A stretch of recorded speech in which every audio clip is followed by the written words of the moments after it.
ಮಗ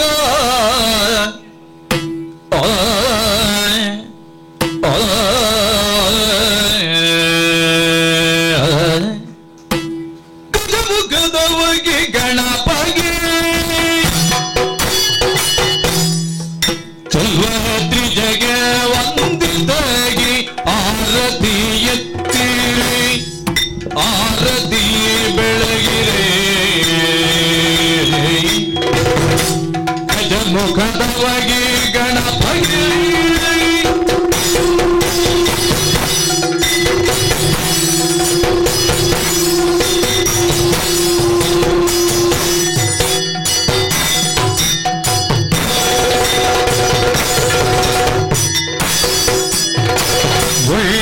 ಒಳ್ಳಿತಾದವನೋ ತೆಂಗಿನಕಾಯಿ ಕಡಲೆಯ ಎಳ್ಳುಂಡೋಳಿಗೆ ಕಪ್ಪು ಮೆಲುವಗೆ ಬೆಳ್ಳಿಯ ಇರುಗೆಜ್ಜೆಗಳ ಕಟ್ಟಿ ಕುಣಿಯುವ ಡೊಳ್ಳಿನ ಗಣಪಗಾರತಿ ಎತ್ತಿರಿ ಆರತಿ ಬೆಳಗಿರಿ ಗಜಮುಖದವಗೆ ಗಣಪಗೆ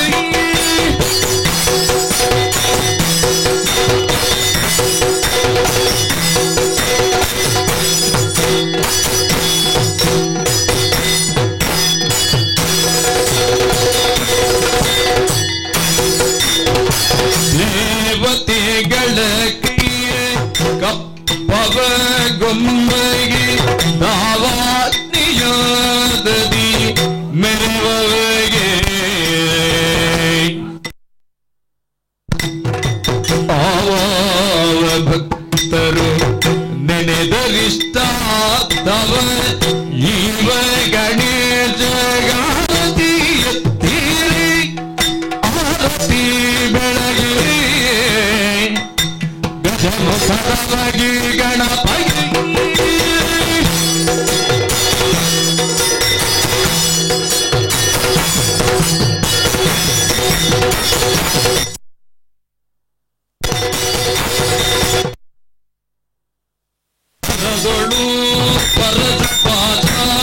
ಪರಶುಪಾಶಾಂಕುಶಧಾರಿ ಹರುಷದಿ ಭಕ್ತರ ಹೊರೆವಗೆ ಭೂಷಣನ ಕುಮಾರ ಗಜವದನನ ಚರಣ ಕಮಲಕ್ಕೆ ಆರತಿ ಎತ್ತಿರಿ ಆರತಿ ಬೆಳಗಿರಿ ಗಜಮುಖದವಗೆ ಗಣಪತಿ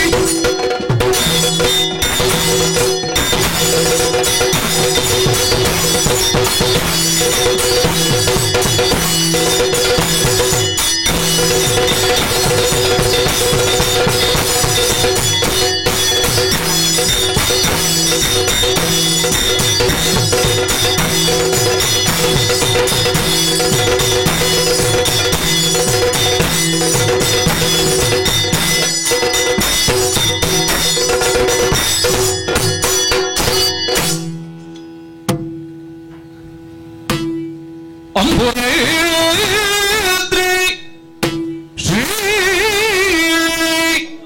ದುರ್ಗಾಂಬಿಕೆ ಬಲಗೊಂಡು ಭಕ್ತಿಗಳು ಭಕ್ತಿಯಳಂಬಿಕಾ ಸುತೆ ವಿಘ್ನರಾಜನ ಪಿರಿದು ಸಂಸ್ತುತಿಸಿ ಅಂಬುನಿಧಿಯಾತ್ಮಜಿಗೆ ಕೈ ಮುಗಿದು ಅಂಬುಜಾಸನವಾಣಿಯರ ಪಾದಾಬುಜಿಗೆ ಪರಮಡುತ ವರ್ಣಿಪಿರಿ ಕಥಾಮೃತವ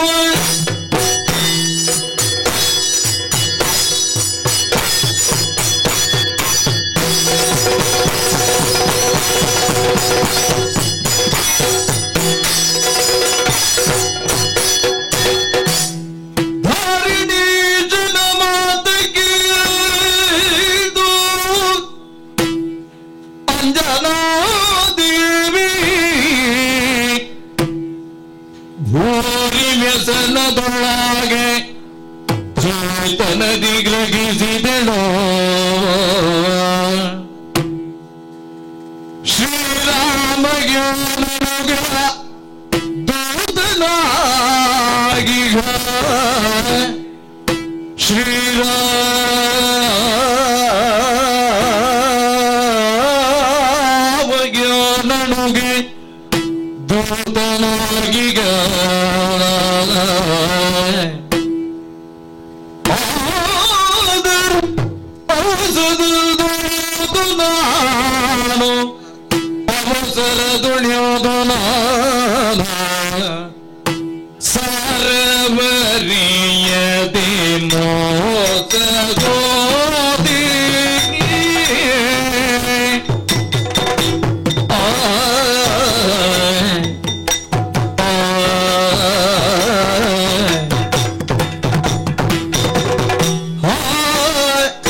ಸುಕುಮಾರ ಹನುಮನ ವಜದೂಳಿದಿ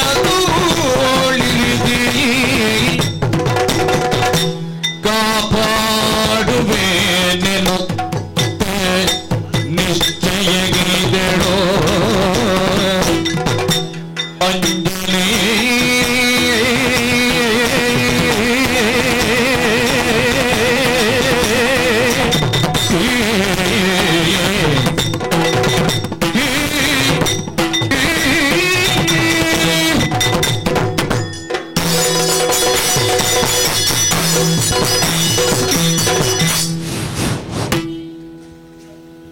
ರಾಮಾಯ ರಾಮಭದ್ರಾಯ ರಾಮಚಂದ್ರಾಯ ವೇದಸೆ ರಘುನಾಥಾಯ ಸೀತಾಯ ಪತಯೇ ನಮಃ. ಈ ದಿವ್ಯ ತಾರಕ ಮಂತ್ರವನ್ನೇ ತಪ್ಪಿಸುತ್ತಾ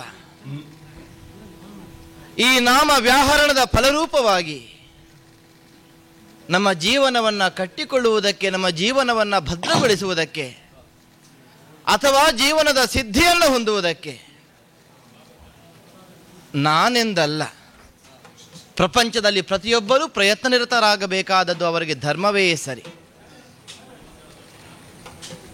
ಎಷ್ಟು ಜಪಿಸಿದರೂ ಸಾಕು ಅಂತ ಅನ್ನಿಸುವುದೇ ಇಲ್ಲ.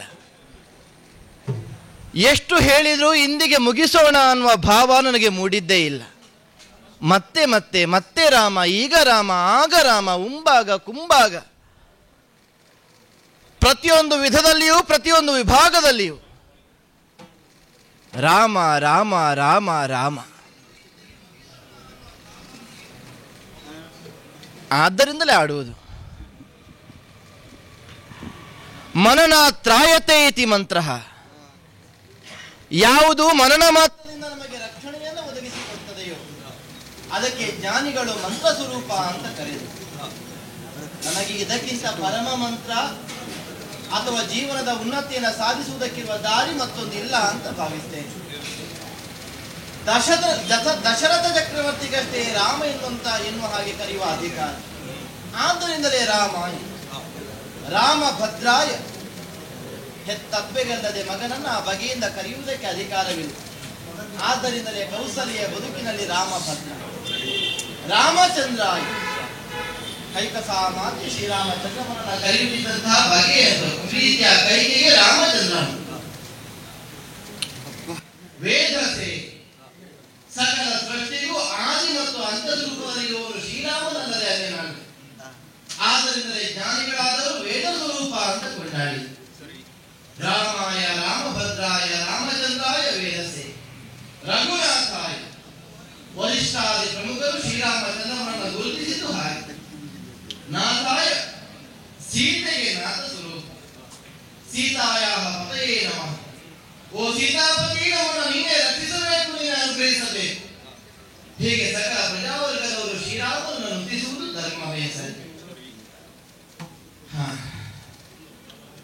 ರಾಮನಾಮ ಎನ್ನುವ ವ್ಯಾಹರಣದಿಂದ, ರಾಮನ ಸ್ತುತಿಯಿಂದ ಜೀವನ ಸುಗಮವಾಗಿ ಸಾಗುವುದು ಇಂದು ನನ್ನ ಬದುಕಿನಲ್ಲಿ ಸುದೀರ್ಘವಾಗಿ ಬದುಕಬಹುದು ಅನ್ನುವಂತಹ ನಿರೀಕ್ಷೆಗೆ ಅಂಜನೆಯ ಬದುಕಿನಲ್ಲಿ ಹುಸಿಯಾಗಿತ್ತಲ್ಲ.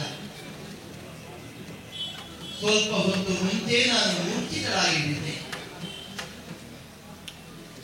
ಪ್ರಾಣವೇ ಕಳೆದು ಹೋಯಿತು ಅನ್ನೋ ಭಾವ. ಎಚ್ಚರ ಸ್ಥಿತಿ, ವಾಸ್ತವವನ್ನು ಗ್ರಹಿಸುವುದಕ್ಕೆ ಪ್ರಯತ್ನ ಪಡ್ತಾ ಇದ್ದೇನೆ. ನನ್ನಲ್ಲಿ ಇನ್ನೂ ಪ್ರಾಣ ಪಕ್ಷಿ ಹಾಗೆ ಉಳಿದಿದೆ. ಯಾಕೆ ಉಳಿಸಿದೆ ರಾಮ? ಸತ್ತೇ ಹೋಗಬಹುದು. ಮತ್ತೆ ನಾಳಿನ ಸೂರ್ಯೋದಯವನ್ನು ಕಾಣುವಂತಹ ನಿರೀಕ್ಷೆ, ಅಪೇಕ್ಷೆಗಳು ಅಂಜನೆಯ ಬದುಕಿನಲ್ಲಿ ಇರಲಿಲ್ಲ. ಯಾಕೆ ಇರಬೇಕು? ಪ್ರಾರಬ್ಧ ಅನ್ನೋದವೇ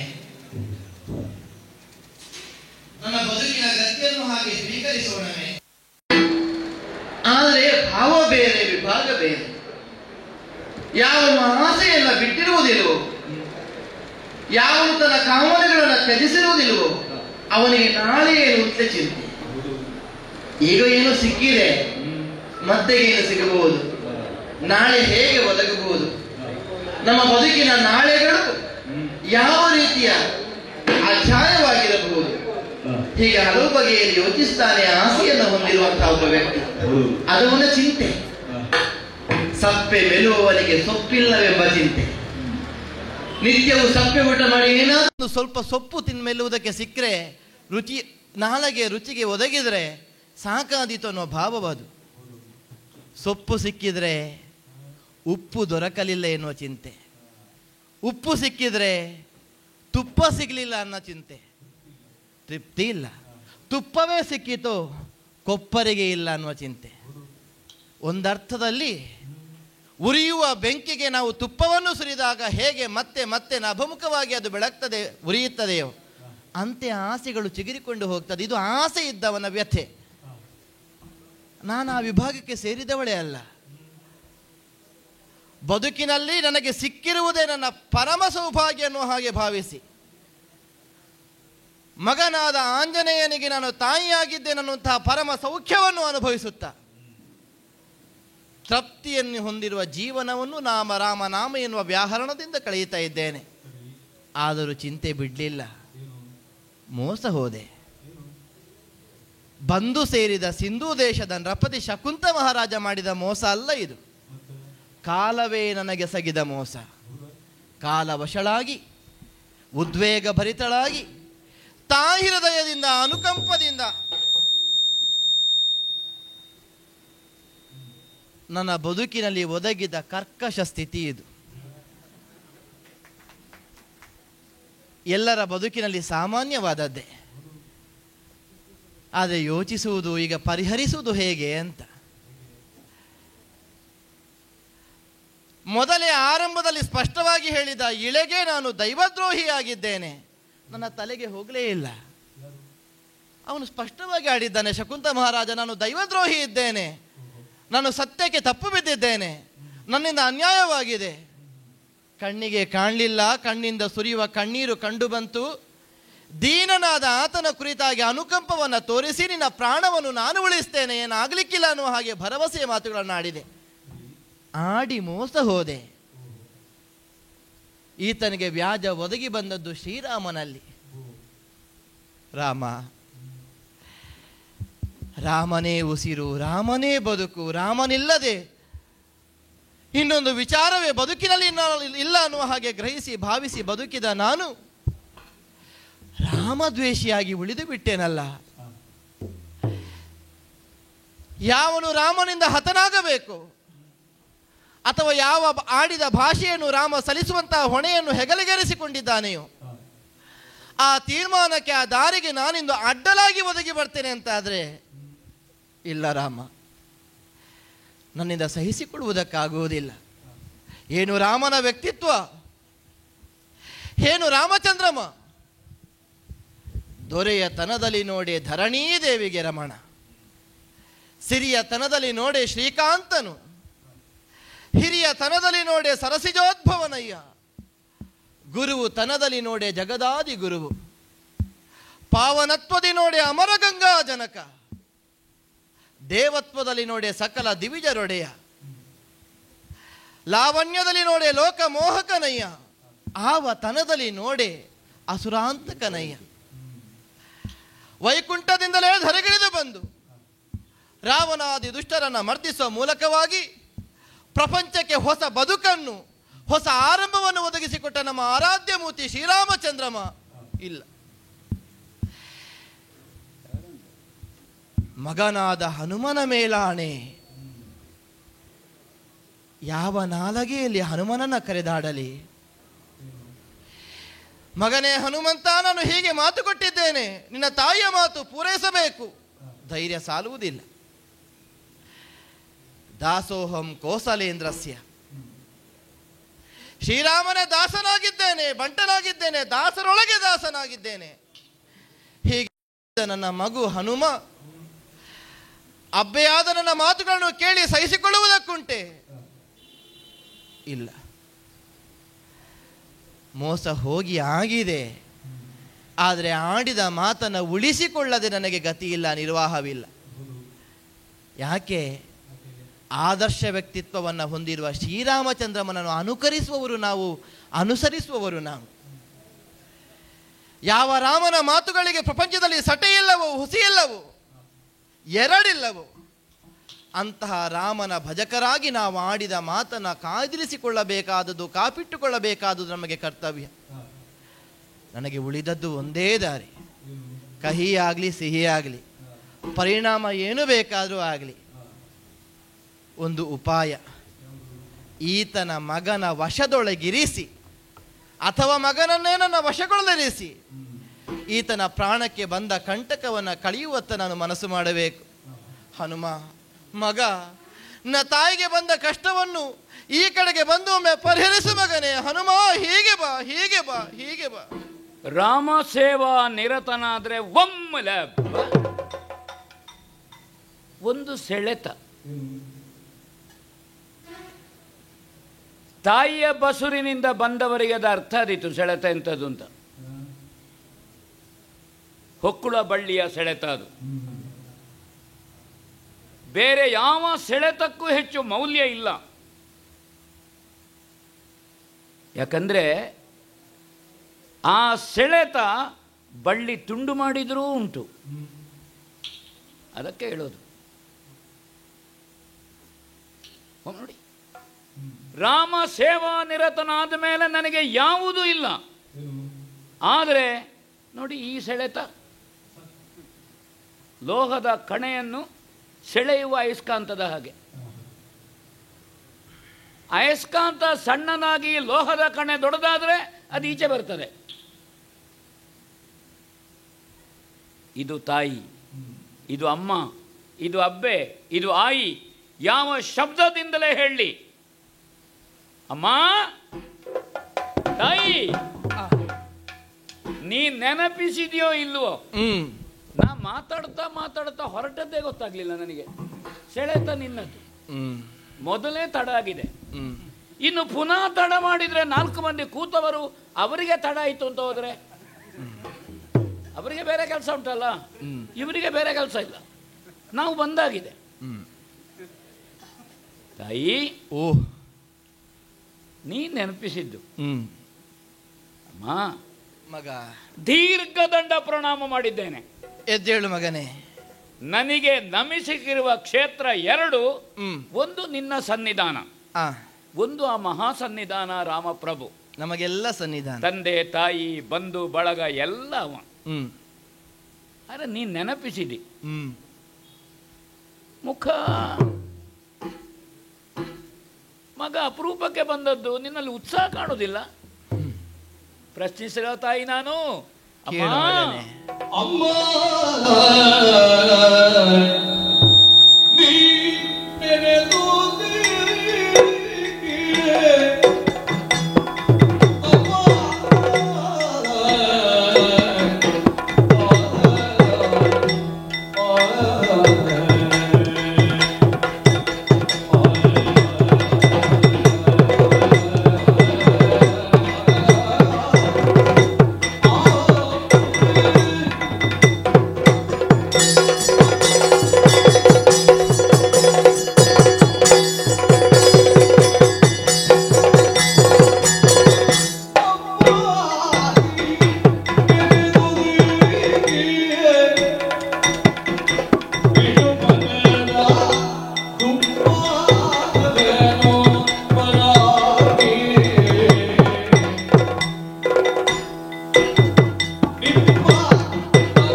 ಅದು ಭಾವನಾತ್ಮಕವಾದದ್ದು.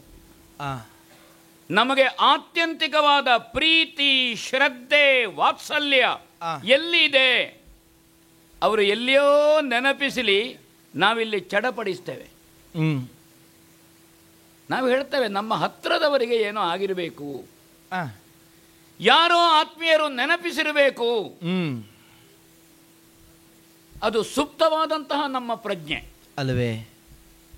ತ್ರಿಕರಣಾಂತಃಕರಣ ಶುದ್ಧ ಭಾವದಿಂದ ರಾಮಸೇವಾ ನಿರತ. ಸದ್ಯ ರಾಮದೇವರು ನಿಜ ಪಟ್ಟಾಭಿಷೇಕ ಆದ ಮೇಲೆ ಆಮೇಲೆ ನಾನು ಸತ್ಯ ಹೇಳ್ತೇನೆ, ದೊಡ್ಡ ಕೆಲಸ ನಮಗೆ ಅಯೋಧ್ಯೆಯಲ್ಲಿ ಅಂಥದ್ದಿಲ್ಲ. ಇಲ್ಲ. ಎಲ್ಲಿ ರಾಮ ಹೋಗ್ತಾನೆ ಅವನಿಗೆ ಸುತ್ತಾಡೋದು, ಕೆಲವೊಮ್ಮೆ ಹೋಗ್ಲಿಕ್ಕೆ ರಗಳೆ ಕೊಡೋದು, ಅಡ್ಡ ಅಡ್ಡ ಬರುದು ನಾವು ಭಕ್ತಿಯನ್ನು ತೋರಿಸ್ಲಿಕ್ಕೆ. ಆದರೆ ಆ ಸಾಮೀಪ್ಯ, ಆ ಒಡನಾಟ ಅದು ಅವರ್ಣನೀಯವಾದದ್ದು. ಹೌದು ಮಗನೇ. ಎಲ್ಲ ಕಪಿಗಳು ಪಟ್ಟಾಭಿಷೇಕ ಆದ ಮೇಲೆ ರಾಮದೇವರ ಸೂಚನೆಯಂತೆ ಹೊರಟರು. ನಮ್ಮ ಮಹಾನಾಯಕನಾದಂತಹ ಸುಗ್ರೀವ, ಅಂಗದನ ಇತ್ಯಾದಿ ಇತ್ಯಾದಿ ಬಲ್ಲೂಕರ ಒಡೆಯ ಜಾಂಬವರು.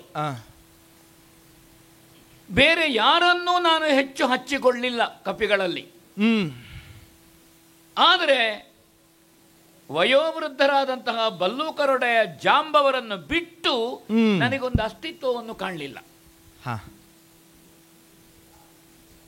ಯಾಕಂದ್ರೆ ಹನುಮಂತ ರಾರಾಜಿಸಿದರೆ, ನನ್ನನ್ನಿವತ್ತು ರಾಮನ ಅಯನದಲ್ಲಿ ಜನ ಗುರುತಿಸಿದರೆ, ಜಾಂಬವರೆಂಬ ಧ್ವಜದಂಡದಲ್ಲಿ ಹಾರಾಡಿದ ಧ್ವಜ ಇದು ಅಲ್ವೇ?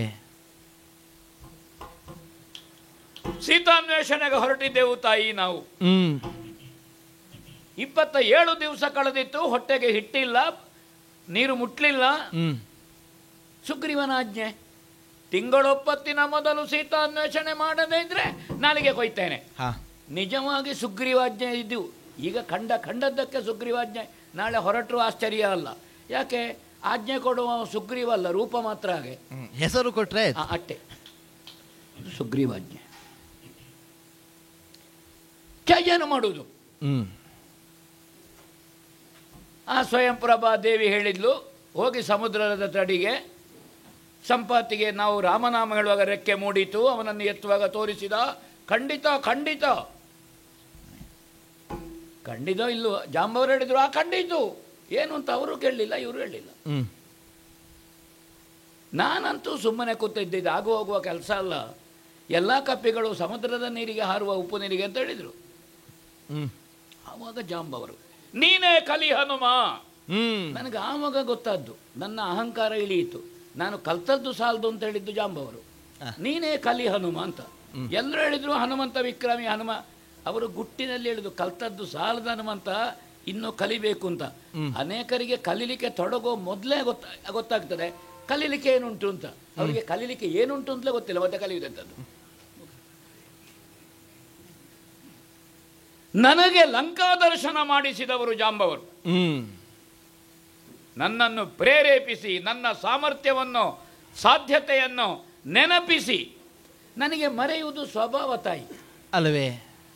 ಒಂದುಂಟು, ಒಂದು ಜನ್ಮ ಕೊಟ್ಟ ನಿನ್ನನ್ನು, ಇನ್ನೊಂದು ನಾ ಪೂಜೆ ಮಾಡುವ ರಾಮ ಸೀತೆಯರನ್ನು ಅದು ಮರ್ತೋಗುದಿಲ್ಲ. ಪ್ರಧಾನ ಅದುವೇ. ಅದು ಮರೆತ್ರೆ ಹನುಮಂತನಿಗೆ ಅಸ್ತಿತ್ವವೇ ಇಲ್ಲ. ಉಳಿದದ್ದು ನನಗೆ ಎಷ್ಟೊತ್ತಿಗೆ ನೆನಪಾಗ್ತದೆ ಅಂತ ಗೊತ್ತಿಲ್ಲ.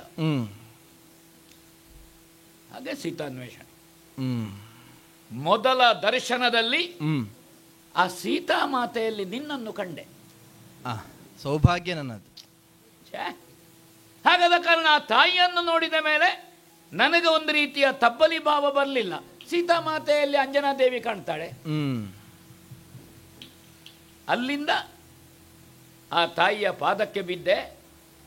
ವಯಸ್ಸಿನಿಂದ ನೋಡಿದರೆ ನಾನು ಯಾವಾಗ, ಆದರೆ ಆ ಎಳವೆಯಾದಂತಹ ರಾಮದೇವರ ಹೆಂಡತಿ ಸೀತಾಮಾತೆಯಲ್ಲಿ ನನಗೆ ಮಾತೃತ್ವ ಕಾಣಬೇಕು ಅಂತಂದ್ರೆ ಆ ತಾಯಿಯ ಅರ್ಹತೆ, ಯೋಗ್ಯತೆ ಏನು ಅಲ್ವೇ? ಹೇಳಲಿಕ್ಕೆ ನಾ ಶಕ್ತ ಹೌದಾ ಅಲ್ವಾ? ಯುದ್ಧ ಮುಗಿಯಿತು, ಎಲ್ಲರೂ ಹೊರಟರು, ನಾ ಹೊರಡ್ಲಿಲ್ಲ. ಸುಗ್ರೀವ ಕೇಳುದು, ಅವನಿಗೆ ಧೈರ್ಯ ಇಲ್ಲ ರಾಮದೇವರ ಎದುರು ಮಾತಾಡ್ಲಿಕ್ಕೆ. ನೀ ಬರುವುದು ಯಾವಾಗ ಅಂತ.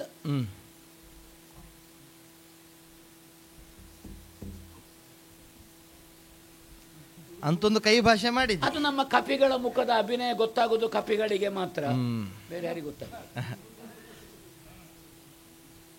ನಾನಿದ್ದೆ. ಜಾಂಬವರು ಕೇಳಿದರು. ನನಗೆ ಸ್ವಲ್ಪ ಭಯ ಮಿಶ್ರಿತವಾದ ಭಕ್ತಿ ಇರುವುದು ಜಾಂಬವರಲ್ಲಿ. ಅದೇನು? ನನಗೆ ಮಾರ್ಗದರ್ಶನ ಮಾಡಿದವರು, ಕಲಿಸಿದವರು. ಕಲಿಸುವವರು ಸರಿ ಇದ್ರೆ ಕಲಿಯುವವರು ಸರಿಯೇ ಕಲಿತಾರೆ. ಕಲಿಸುವವರಿಗೆ ಏನು ಕಲಿಸಬೇಕು ಮತ್ತು ಅವನಿಗೆ ಹೇಗೆ ಕಲಿಸಬೇಕು ಅಂತ ಗೊತ್ತಿರಬೇಕು, ಅದು ಮುಖ್ಯ. ಅದರಲ್ಲಿ ತಾಯಿ ನಿನ್ನ ಅನುಭವ ದೊಡ್ಡದು. ನಾನು ಈ ಮಟ್ಟಕ್ಕೆ ಬಂದದ್ದು ನೀ ಹೇಳಿಕೊಟ್ಟು. ನನಗೂ ಒಂದು ಸಂತೋಷ, ಇಂಥ ಮಗನಿಗೆ ತಾಯಿಯಾಗಿದ್ದೇನೆ. ಮಗನಿಂದ ತಾಯಿ ದೊಡ್ಡವಳಲ್ಲ, ಆ ದೊಡ್ಡ ತಾಯಿಯಿಂದಲೇ ಈ ಮಗನನ್ನು ದೊಡ್ಡವರು ಅಂತ ಜನ ಹೇಳುದು. ತಾಯಿಯಿಂದ ಮಗ ದೊಡ್ಡವ ಅಂದ್ರೆ ಶರೀರದಲ್ಲಿ ದೊಡ್ಡಾಗಿದ್ದಾನೆ ಅಂತ ಅಷ್ಟೇ ಅರ್ಥ. ಅಷ್ಟೇ. ಬುಡಕ್ಕೆ ಕಹಿ ಗೊಬ್ಬರ ಬಿದ್ದಾಗ ಗೆಲ್ಲಿನ ತುದಿಯಲ್ಲಿ ಸಿಹಿ ಫಲ ಬರ್ತದೆ. ಇದು ಸಿಹಿ ಫಲ ಆದದ್ದೇಗೆ ಆ ಬುಡಕ್ಕೆ ಕಹಿ ಗೊಬ್ಬರ ಬಿದ್ದಿದೆ, ಅದು ಗೊತ್ತಿರಬೇಕು. ಹಾಗಾದ ಕಾರಣ ಗೆಲ್ಲಿನ ತುದಿಯಲ್ಲಿ ಆಗುವಂತಹ ಫಲ ಬಾಗಿ ಬುಡಕ್ಕೆ ಬರ್ತದೆ. ಅದು ಇದೇನು ಬಾಗಿ ಬುಡಕ್ಕೆ ಬಂದದ್ದು? ಅದು ಕಹಿ ಗೊಬ್ಬರ ತಿಂದ ಕಾರಣ ಕೃತಜ್ಞತೆ ಹೇಳಲಿಕ್ಕೆ ಬುಡಕ್ಕೆ ಬಂದದ್ದು. ನೀ ಕಹಿ ಗೊಬ್ಬರ ತಿಂದಿದ್ದಿ, ನಾನಿವತ್ತು ಸಿಹಿಯಾಗಿದ್ದೇನೆ ಅಂತ. ಹಾಲು ತುಂಬಿದ ಕೆಚ್ಚಲು ಭೂಮಿಗಿಳಿಯುತ್ತದೆ. ಯಾರು ಹೇಳಿದ್ರಂತೆ ಹಸುವಿಗೆ ಬಹುಶಃ 8ನೇ ಕರು ಹಾಕಿದ್ದಿರಬೇಕು, ಕೆಚ್ಚಲು ಕೆಳಗೆ ಬಂದಿದೆ ಅಂತ. ಅಲ್ಲ, ಹುಲ್ಲು ಕೊಟ್ಟ ಭೂಮಿಗೆ ಕೃತಜ್ಞತೆ ಹೇಳಲಿಕ್ಕೆ ಅದು ಕೆಳಗೆ ಬರೋದು ಅಷ್ಟೇ. ಹೊಳೆ ಹರಿದು ಹೋಗ್ತದೆ ಸಾಗರಕ್ಕೆ. ಯಾಕೆ? ಒಂದೊಂದು ಹನಿಗಳಿಗೂ ತವರ್ಮನೆಯನ್ನು ಸೇರುವ ತವಕ ಹಾಗೆ ಹೋಗುದದು. ಇದು ತವರ್ಮನೆಗೆ ಹೋಗುವ ಅಭ್ಯಾಸ ಇಲ್ಲದವರಿಗೆ ಅರ್ಥ ಆಗುದಿಲ್ಲ ಅಷ್ಟೇ. ಮತ್ತೆ ಹಾಗೆ ರಾಮದೇವರ ಸನ್ನಿಧಾನದಲ್ಲಿ ಎಲ್ಲಿ ರಾಮನೋ ಅಲ್ಲಿ ಹನುಮ. ಬಹಳ ಅಪರೂಪಕ್ಕೆ ನೀ ನೆನಪಿಸಿದಿ.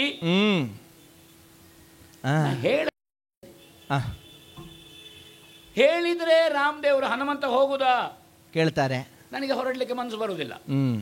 ತಾಯಿ ಸೀತಮ್ಮನ ಹತ್ರ ಹೇಳೋದು, ಅಮ್ಮನ ಜನ್ಮ ಕೊಟ್ಟ ತಾಯಿಯನ್ನು ನೋಡಿ ಬರ್ತೇನೆ, ಆಯ್ತಾ ಹೋಗುದಾ ನೀನು ಅಂತ ಮುಖ ಸಣ್ಣದು ಮಾಡ್ತಾಳೆ ಆ ತಾಯಿ. ಹೇಳದೆ ನಾನು ಕಪಿಗಳಿಗೆ ಮಾತ್ರ ಹೋಗುವ ದಾರಿ ಅಂತ ಉಂಟು ಮನೆಯಲ್ಲಿ. ಅದು ನಿನ್ನ ಮುಖದಲ್ಲಿ ಲವಲವಿಕೆ ಇಲ್ಲ. ಒಂದು ರೀತಿಯ ಔದಾಸೀನ್ಯವೋ ಆತಂಕವೋ. ಪ್ರಪಂಚನನ ಮಗನ ತಾಯಿಗೆ ಭೀತಿ ಉಂಟು ಅಂತ ಹೇಳಲಿಕ್ಕೆ ನನಗೆ ಧೈರ್ಯ ಸಾಕಾಗುವುದಿಲ್ಲ. ನಿನಗೆ ಯಾಕೆ ಭೀತಿ? ಮತ್ತು ಯಾರ ಭೀತಿ? ನಿನ್ನಲ್ಲಿರುವುದು ಪ್ರೀತಿ, ಭೀತಿಯವಳಲ್ಲ ನೀನು.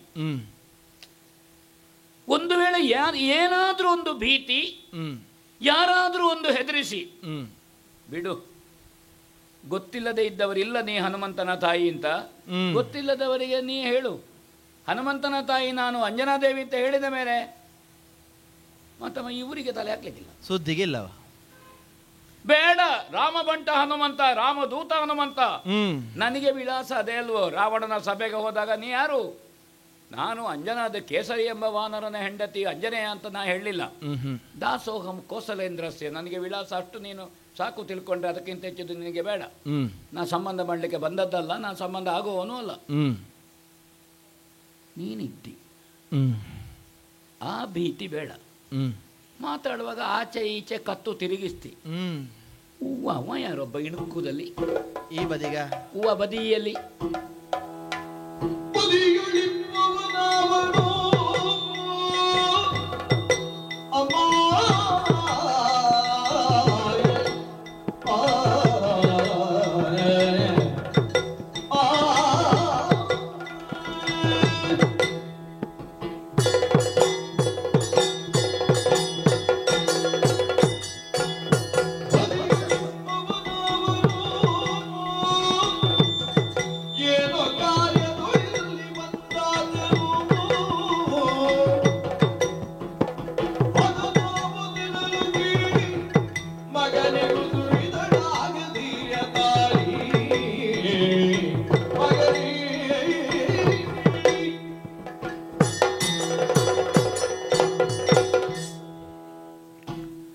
ಆಗೊಮ್ಮೆ ಈಗೊಮ್ಮೆ ಸ್ವಲ್ಪ ಇಣುಕುತ್ತಾ ಇದ್ದಾನೆ ಒಬ್ಬ. ತಲೆಯಲ್ಲಿ ಕಿರೀಟ ಉಂಟು. ನನಗೆ ಆ ಕಿರೀಟ ಇದ್ದ ಕಾರಣ ಗೊತ್ತದ್ದು ಒಬ್ಬ ತಲೆ ಉಳ್ಳವ ಇದ್ದಾನೆ ಅಲ್ಲಿ ಅಂತ.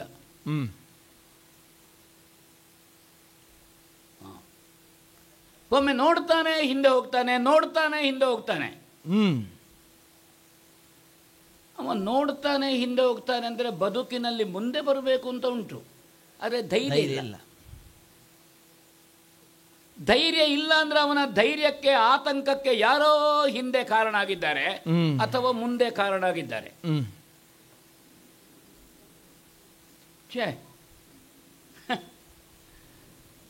ಒಬ್ಬ ರಾಜ, ಹೌದು, ಆಭರಣಾದಿಗಳು, ಕಿರೀಟ, ಕೇಯೂರ. ಒಂದು ಸಂತೋಷ ಆಯಿತು. ಏನು? ಒಬ್ಬ ಕ್ಷತ್ರಿಯ ರಾಜನಿಗೆ ಆಶ್ರಯ ಕೊಡುವ ಮನೆ ನಮ್ಮದಾಯ್ತೋ ಇಲ್ವೋ? ಆ ಮಟ್ಟಿಗೆ ಹೌದು. ಹೇಳಿ ಕೇಳಿ ಪ್ರಪಂಚದಲ್ಲಿ ಏನು, ಒಬ್ಬ ವಾನರಿಯ ಮನೆ, ಅಂಜನಾದೇವಿ, ನಿನ್ನದು ಯೋಗ್ಯತೆ ದೊಡ್ಡದು. ಅಂದರೆ ಸಾಮಾನ್ಯರಿಗೆ ಹನುಮಂತನ ತಾಯಿ, ಮಂಗಗಳಲ್ಲಿ ಸ್ವಲ್ಪ ದೊಡ್ಡವ ಹನುಮಂತ. ಹಾಗಾದರೆ ನಮ್ಮ ಮನೆ ನಿರಾಶ್ರಿತರಿಗೆ ಆಶ್ರಯವನ್ನು ಕೊಡುವ ಮನೆ. ಸಮಾಜದಲ್ಲಿ ಎಂಥದ್ದು ಬೇಕು ತಾಯಿ ಹೇಳು? ಹಾಗಾದ್ರೆ ಇಲ್ಲಿ ವಾತ್ಸಲ್ಯ ಉಂಟು. ಮನೆಯಷ್ಟು ದುಡ್ದುಂಟು ಅಂತ ಮುಖ್ಯ ಅಲ್ಲಲ್ಲ, ಮನಸ್ಸೇ ಹೇಗುಂಟು ಅಂತ ಅಲ್ವೋ? ಹೌದು. ಶ್ರೀಮಂತಿಗೆ ಪೆಟ್ಟಿಗೆಯಲ್ಲಿದ್ದರೆ ಪ್ರಯೋಜನ ಉಂಟು, ಹೃದಯದಲ್ಲಿದ್ದರೆ ಮಾತ್ರ. ಲಕ್ಷ್ಮೀದೇವಿಯೂ ಸಂದೇಶ ಅದನ್ನೇ ಹೇಳಿದ್ದು.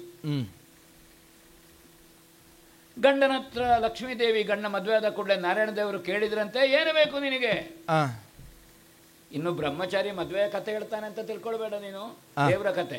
ಹಾಗೊಂದು ಎನಿಸ್ಲಿಕ್ಕಿಲ್ಲ, ನಿನ್ನ ವಿಷಯದಲ್ಲಿ ಆ ಆತಂಕವೇ ಇಲ್ಲ ಅಮ್ಮ. ಎಲ್ಲರೂ ಹಾಗೆಂತ ಪ್ರಪಂಚದಲ್ಲಿ. ಮದುವೆ ಆದ ಮರುದಿವಸ ಹೆಂಡತಿ ಹತ್ರ ಕೇಳ್ತಾರೆ ಏನು ಬೇಕು ಅಂತ. 1 ತಿಂಗಳು ಕಳೆದ ಮೇಲೆ ಮತ್ತೆ ಹತ್ರ ಬರುವುದಿಲ್ಲ, ಬ್ರಹ್ಮಚರ್ಯವೇ ಸಾಕು ಅಂತ. ಯಾಕಂದ್ರೆ ಕೊಡಿಸ್ಲಿಕ್ಕೆ ಇವನ ಹತ್ರ ಏನಿರುವುದಿಲ್ಲ. ಆವಾಗ ಐಶ್ವರ್ಯದ ಅಧಿಷ್ಠಾತೃ ಲಕ್ಷ್ಮೀದೇವಿ, ಅವಳಿಗೆ ನಾರಾಯಣ ದೇವರಿಂದ ಏನು ಬಯಸ್ತಾಳೆ ಅವಳು? ನಾರಾಯಣ ದೇವರು ಗ್ರಹಿಸಿದ್ದಾಗೆ. ಆವಾಗ ತಾಯಿ ಹೇಳಿದ್ಲು, ಹೆಣ್ಣಿಗೆ ನೆಲೆ ಇಲ್ಲದಿದ್ರೆ ಬೆಲೆ ಇಲ್ಲ, ಸಂಪತ್ತು ಮುಖ್ಯ ಅಲ್ಲ, ನನಗೆ ನೆಲೆಯಲ್ಲಿ ನನ್ನ ಹೃದಯದಲ್ಲಿ, ಲಕ್ಷ್ಮದಲ್ಲಿ ನೀನು ಲಕ್ಷ್ಮಿ, ಲಕ್ಷ್ಮೀ ಹೃದಯೇಶ್ವರಿ. ಊರಿನಲ್ಲಿ ಎಲ್ಲರೂ ಹೃದಯೇಶ್ವರಿ ಹೃದಯೇಶ್ವರಿ ಹಿಡಿದು ವಾಡಿಕೆ ಮಾತು, ಅವರ ಹೃದಯದಲ್ಲಿ ಇಲ್ವೇ ಇಲ್ಲ.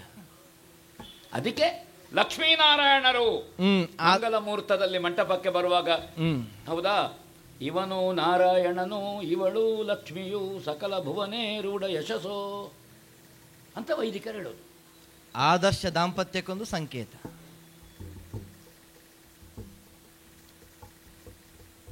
ನಿನ್ನ ವಾಯುದೇವರ ದಾಂಪತ್ಯ ದೇವ ದಾಂಪತ್ಯ, ಅದು ಮನುಷ್ಯರ ದಾಂಪತ್ಯ ಅಲ್ಲ.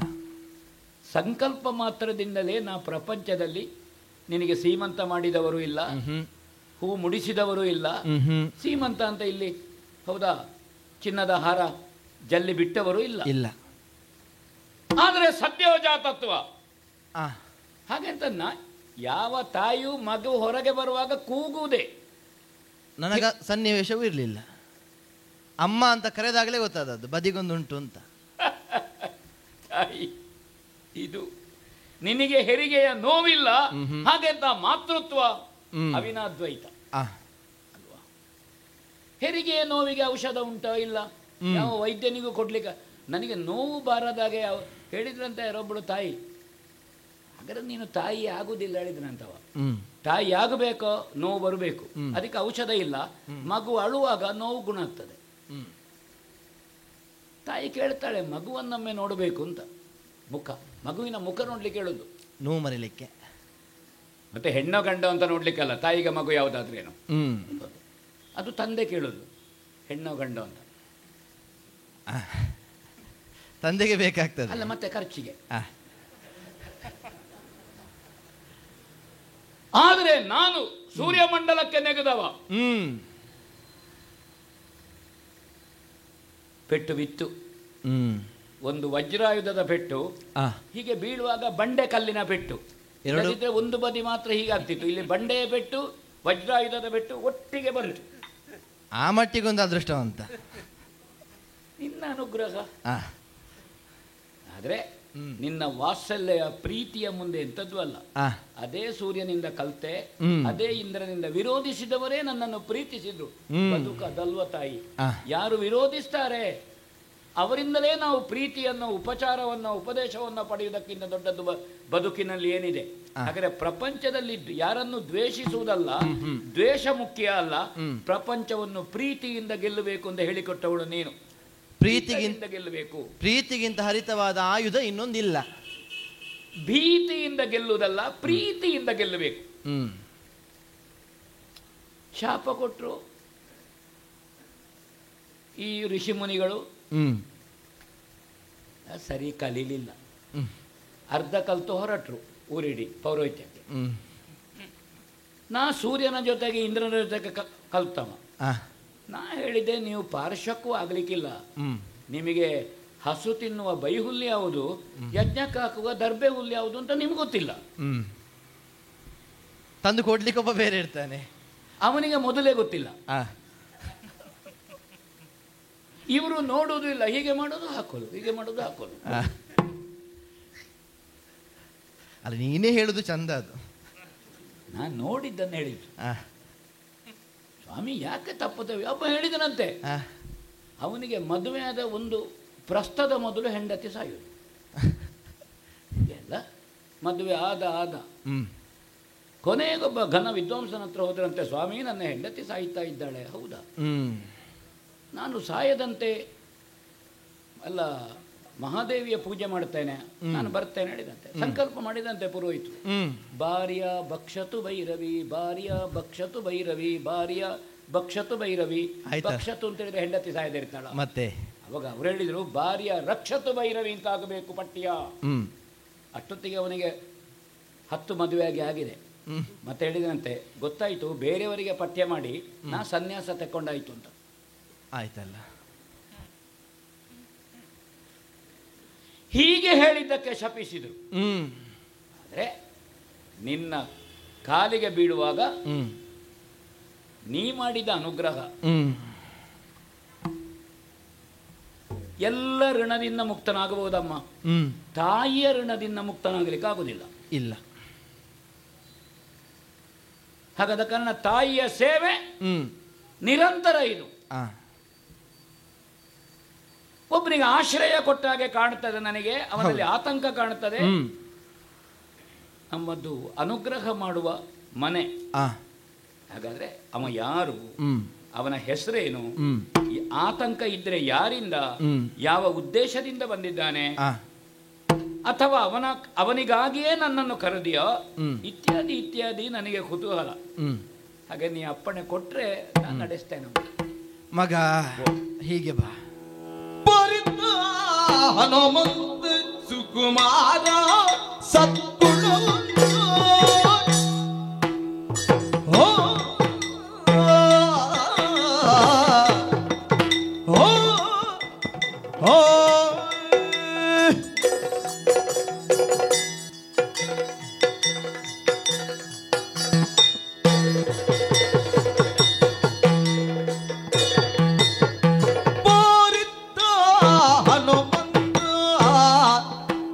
ಸುಕುಮಾರ ಸದ್ಗುಣವಂತ ಬೋರನೆ ನೀದಯ ತೋರುತ್ತಲೆನ್ನುಳು, ಬೋರನೆ ನೀದಯ ತೋರುತ್ತ ಎನ್ನುಳು, ಸರಿದ ವ್ಯಥೆಯ ನಿವಾರಣ ಮಾಡಿ ಬೋರಿದ್ದ ಹನುಮಂತ ಸುಕುಮಾರ ಸದ್ಗುಣವಂತ.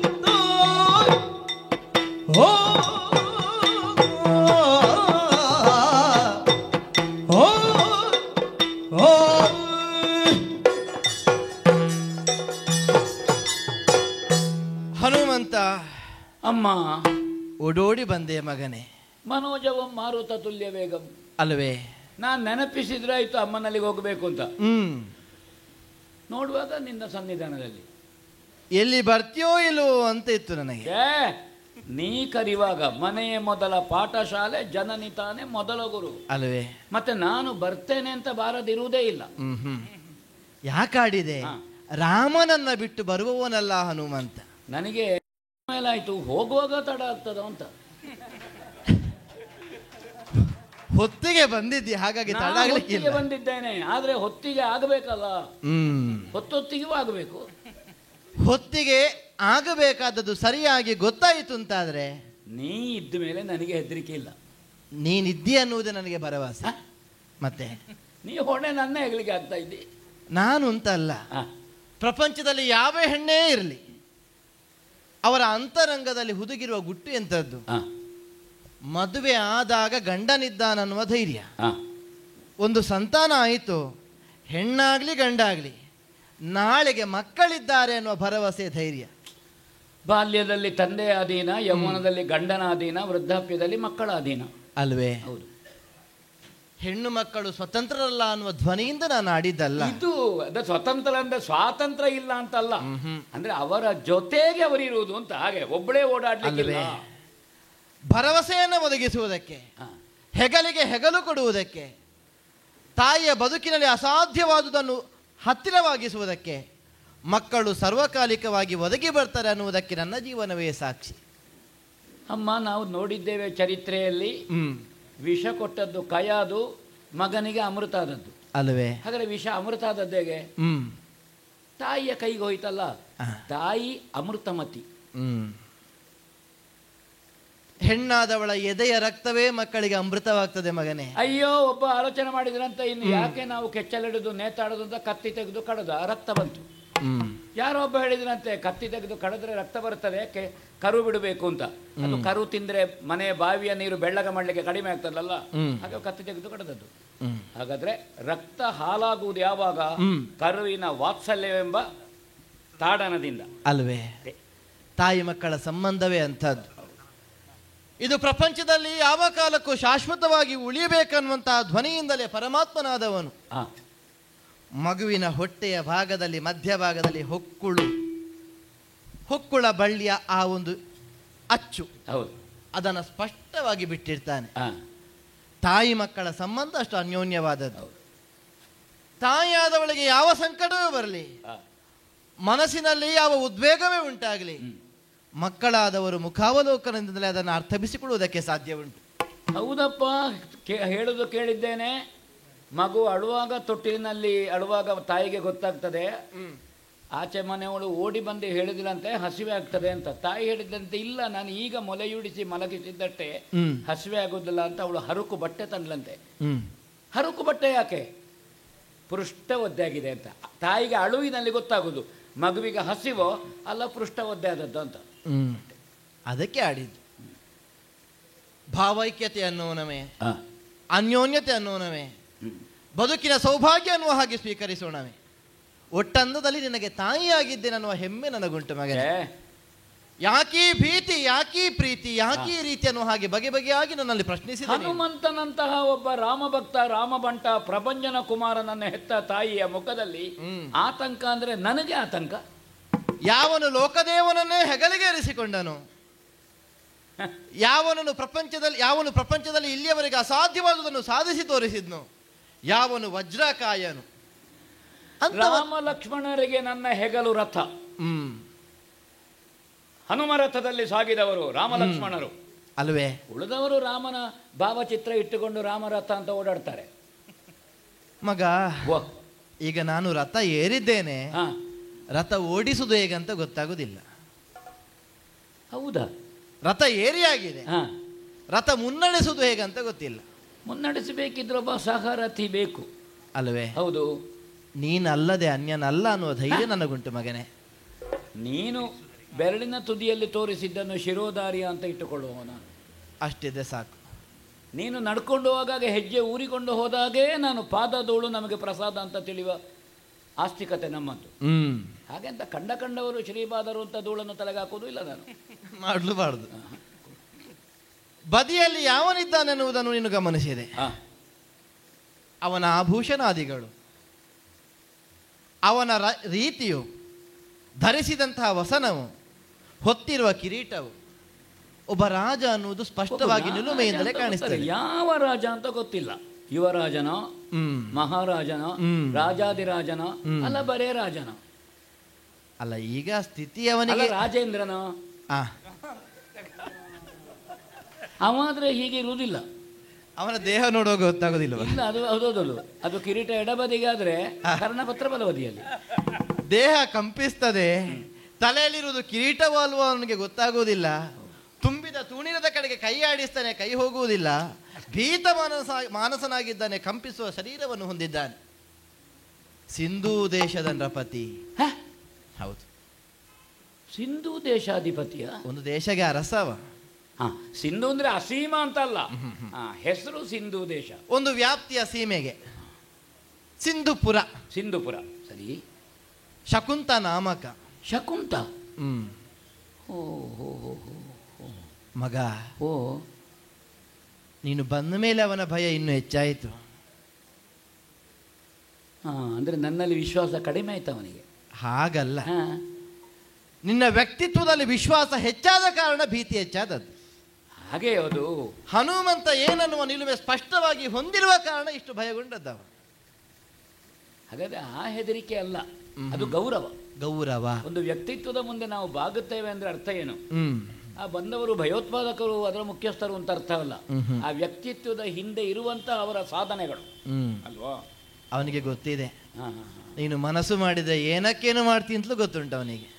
ಮಾಡಬೇಕು ಅಂತಾದ್ರೆ ಈಗಲೂ ಮಾಡಿ ಏನು, ಆದ್ರೆ ಈಗ ಕಡಿಮೆ ಮಾಡಿದ್ದೇನೆ ನಾನು. ಯಾಕೆಂದ್ರೆ ರಾವಣಾದಿಗಳು ಸತ್ತಿದ್ದಾರೆ. ಆ ಧೈರ್ಯದಿಂದಲೇ ನನ್ನ ಕರೆದು ಮಾತಾಡಿಸುದು ನಾನು. ಯಾಕೆ ಸ್ವಲ್ಪ ಹಿಂದಿನ ಹನುಮ ಹೌದು ಅಂತಾರೆ, ಸ್ವಲ್ಪ ನಾನು ಹಿಂದೆ ಮುಂದೆ ಆಲೋಚನೆ ಮಾಡ್ತೀನಿ. ನಾ ಕೈಗೆ ಸಿಕ್ಕಿದ್ದನ್ನು ಕಾಲಿನಲ್ಲಿ ಹೊಡೆದು ಬಡಿಯುವ ಅಲ್ವಾ. ರಾಮ ಹೇಳಬೇಕು ಅಂತಿಲ್ಲ, ರಾಮ ಬಯಸಿದ್ದನ್ನು ನೀನು ಸಾಧಿಸಿ ತೋರಿಸಿದವ. ಮಗ, ಸೀತಾನ್ವೇಷಣೆ ಮಾತ್ರ ನನಗೆ ಹೋಗುವಾಗ ಸಂಕಲ್ಪ ಇದ್ದದ್ದು.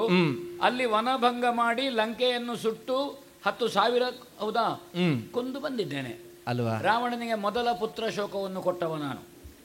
ಸೀತೆಯಲ್ಲಿ ಅಲ್ಲಿ ಆಡಿದ್ಯಂತೆ, ಬಡಿತೇನೆ ರಾವಣನನ್ನು, ಧ್ವಂಸ ಮಾಡ್ತೇನೆ. ಆಗ ಸೀತಾಮಾತೆ ಹೇಳಿದ್ದು ಎಂಥದ್ದು ಹನುಮಂತ, ರಾಮದೇವರು ಬರಬೇಕು, ರಾವಣಾದಿಗಳ ವಧೆ ಮಾಡಬೇಕು, ನಾವು ಗಂಡ ಹೆಂಡತಿ ಒಟ್ಟಿಗೆ ಹೋಗಬೇಕು. ಅವಾಗ ಹೇಳಿದ 8 ದಿವಸದಲ್ಲಿ ನಾ ಕರ್ಕೊಂಡು ಬರ್ತೇನೆ. ಅದು ನಿನ್ನ ವ್ಯಕ್ತಿತ್ವಕ್ಕೆ ಕಿರೀಟ. ಮಗ, ಓ ಸಪ್ತವ್ಯಸನಗಳಲ್ಲಿ ಬೇಟೆಯೂ ಒಂದು ಅರಸನಿಗೆ ಸಿದ್ಧಾಂತವಾದದ್ದು. ಹೌದು, ಅದು ವ್ಯಸನವಾಗ ಕೂಡದು ಅಲ್ವೇ. ಒಂದು ಅಭ್ಯಾಸ ಅಷ್ಟೇ, ಎಷ್ಟು ಬೇಕು ಅಷ್ಟು.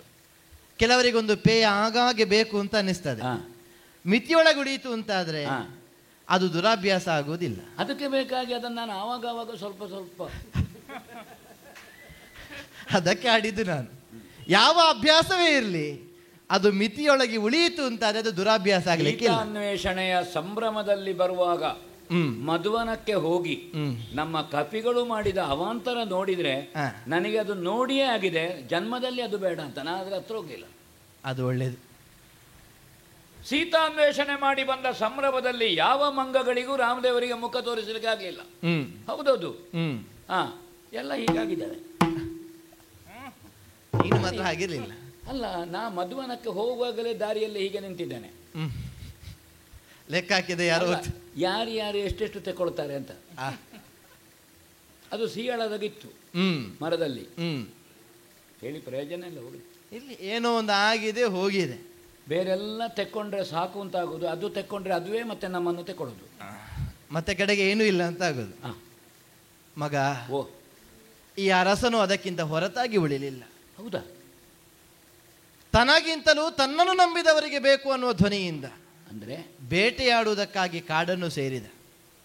ಆಕಾಶ ಮಾರ್ಗವಾಗಿ ಹಾರುತ್ತಿದ್ದ ಪಕ್ಷಿ ಯುಗ್ಮಗಳನ್ನು ಗಮನಿಸಿ, ಖಗ ಯುಗ್ಮಗಳನ್ನು ಗಮನಿಸಿ, ತುಂಬಿದ ತೂಣೀರದಿಂದ ಮಾರ್ಗಣವನ್ನೊಂದು ಹೊರಸೆಳೆದು ಬಿಗಿಯಾಗಿ ಜೋಡಿಸಿ ಪ್ರಯೋಗಿಸಿದ ಕಾಲಕ್ಕೆ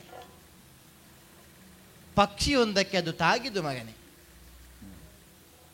ಘಾಸಿಗೊಂಡ ಹಕ್ಕಿಯೊಂದು ಹಾರುತ್ತಾ ಹಾರುತ್ತಾ ಪ್ರಾಣೋತ್ಕ್ರಮಣ ಸ್ಥಿತಿಯಲ್ಲಿ ತನ್ನ ಪ್ರಾಣವನ್ನು ಉಳಿಸಿಕೊಳ್ಳಲಾಗದೆ ಮುಂದುವರಿಯುವುದು ತನ್ನ ರೆಕ್ಕೆಯನ್ನು ಬಡಿಯುತ್ತಾ ಕೊನೆಗೂ ಬೆಂಕಿಯ ಮಡಿಲಿಗೆ ಹೋಗಿ ಬಿತ್ತು. ಹೌದಾ? ಎಲ್ಲಿಯೋ ಕಾಡ್ಗಿಚ್ಚು ಆದರೆ ತಲೆ ಬಿಸಿ ಇರಲಿಲ್ಲ. ಯಾರೋ ಉರಿಸಿದ ಬೆಂಕಿಗೆ ಬಿದ್ದದ್ದು ಹೌದು ಅಂತ ಆದರೆ ತಲೆ ಬಿಸಿ ಇರಲಿಲ್ಲ. ಅದಕ್ಕಿಷ್ಟು ವ್ಯಥೆಯನ್ನು ಪಡಬೇಕಾದ ಅನಿವಾರ್ಯತೆಯೂ ಇವನಿಗಿಲ್ಲ. ಆದರೆ ಪರಿಸ್ಥಿತಿ ವಿಷಮವಾಯಿತು ಮಗನೇ. ಅಂದರೆ ವಿಶ್ವಾಮಿತ್ರರು ದಿವ್ಯವಾದ ಯಾಗವೊಂದನ್ನು ವಿರಚಿಸ್ತಾ ಇದ್ರು. ಯಾವ ಯಾಗವನ್ನು ಮುನ್ನಡೆಸುವಲ್ಲಿ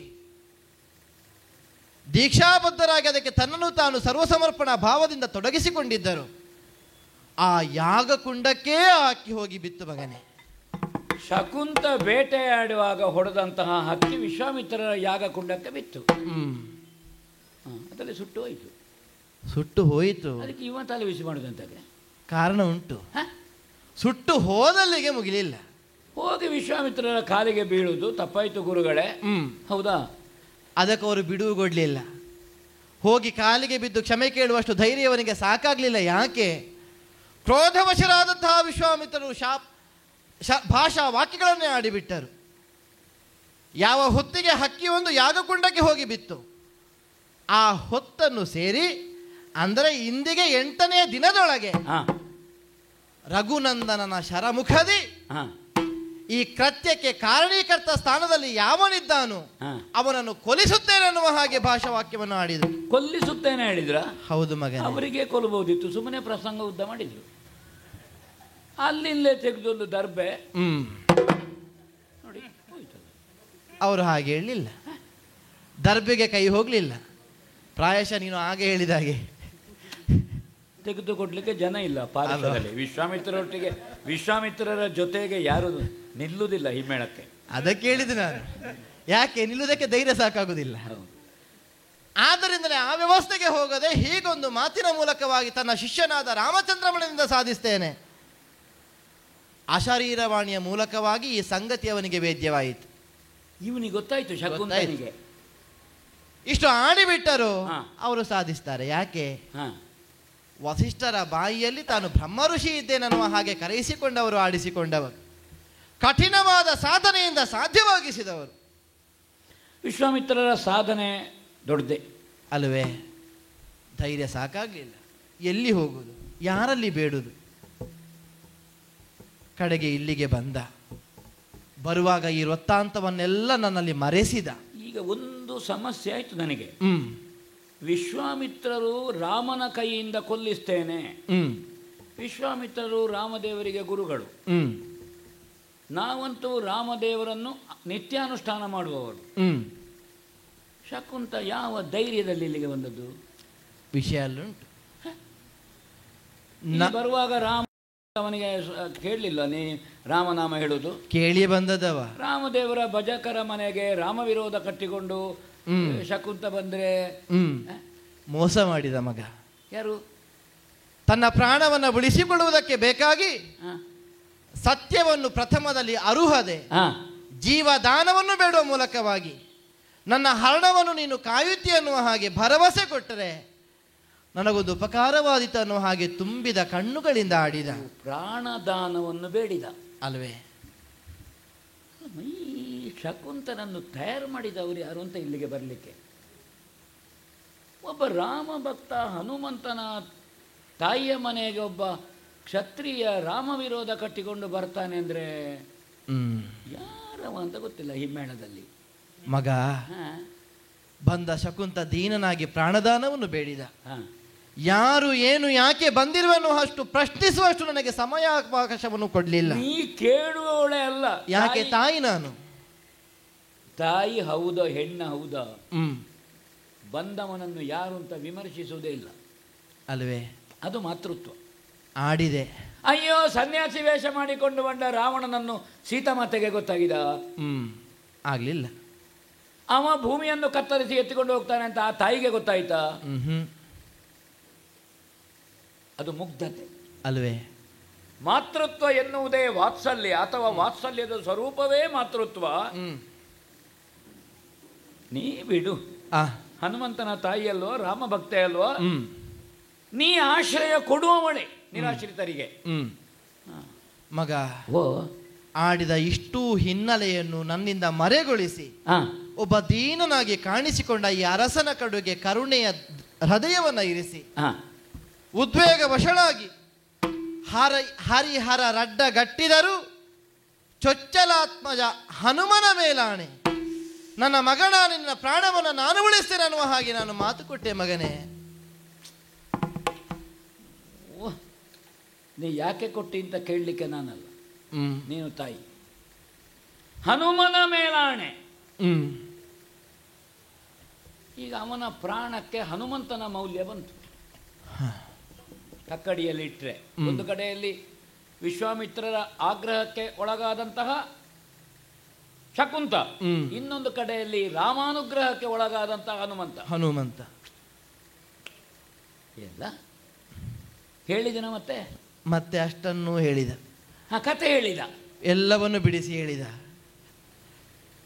ಹಾಗೆ ನೀ ಕರೆದಿ ನನ್ನನ್ನು, ಗೊತ್ತಾಯ್ತು.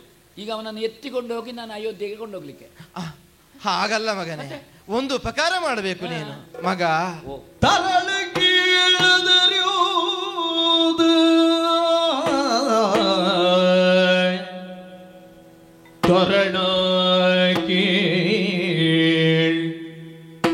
ಅದರ್ಯೋದೆ ಸೀತಾವರನವಧಿಯುಳು ಸಾವು ಒತ್ತದ ತೆರದಿ, ಅವಧಿಯಳು ಸಾವು ಹೊದ್ದದ ತೆರದಿ, ಶೋಕಗ್ರಸ್ತನಾದ ಶಕುಂತರಾಜನನು ಪೊರೆವ ಭಾರವು ನಿನ್ನದು. ಶಕುಂತರಾಜನನು ಪೊರೆವ ಭಾರವು ನಿನ್ನದೆನ್ನುತ್ತ ಅರಸನನು ಹನುಮಂತೆಗೊಪ್ಪಿಸಲು, ಮಗನೇ ಮಗನೇ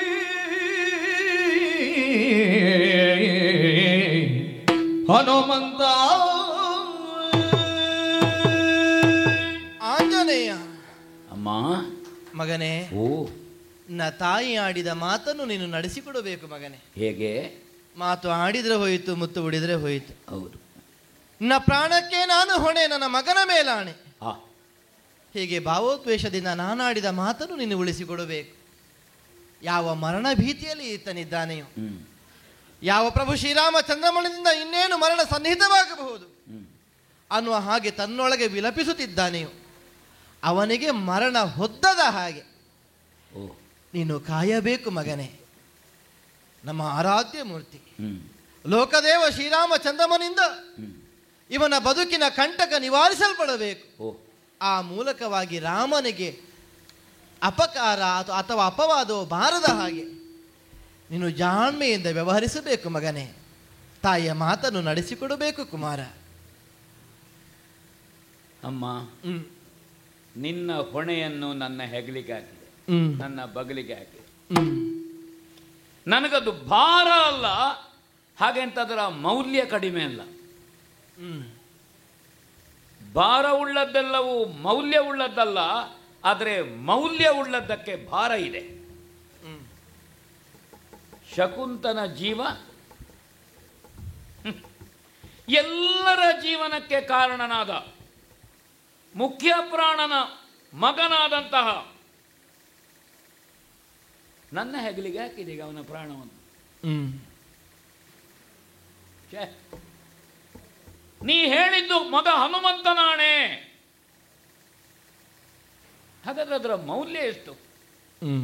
ನಿನ್ನ ಮಾತು ಹಿರಿಯರ ಮಾತನ್ನು ವಿಮರ್ಶಿಸುವುದಕ್ಕೆ ಕಿರಿಯರಿಗೆ ಯಾರೂ ಹಕ್ಕು ಕೊಡಲಿಲ್ಲಲ್ಲ. ಹಿರಿಯರನ್ನು ಆಕ್ಷೇಪಿಸುವುದಕ್ಕೋ ಹಿರಿಯರ ಹತ್ರ ವಿಮರ್ಶಿಸುವುದಕ್ಕೋ ಮತ್ತೆ ಹುಟ್ಟಿದ ಯಾರಿಗೂ ಹಕ್ಕಿಲ್ಲ. ಅಪ್ಪ ಅಮ್ಮನನ್ನು ವಿಮರ್ಶಿಗಳಿಗೆ ಮಕ್ಕಳು ಅಲ್ಲವೇ ಅಲ್ಲ. ವಿಮರ್ಶಿಸಿದ್ರೆ ಅವರಿಗೆ ಮಕ್ಕಳನ್ನು ಪಡೆಯುವ ಯೋಗವೂ ಇಲ್ಲ. ಛೇ, ಹರನೇ, ಶಿವನೇ, ರಾಮ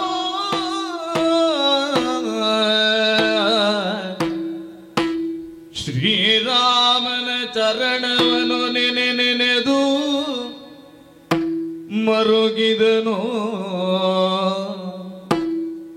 ಹರಡಿ ನಾನಿನ್ನಾವತಿರದಿ ಧರಣಿ ಕುಲಜನೊಡನೆ ವೈರ ಧರಿಸುವೆ, ಶೌರ್ಯ ಮೆರೆಸುವೆ.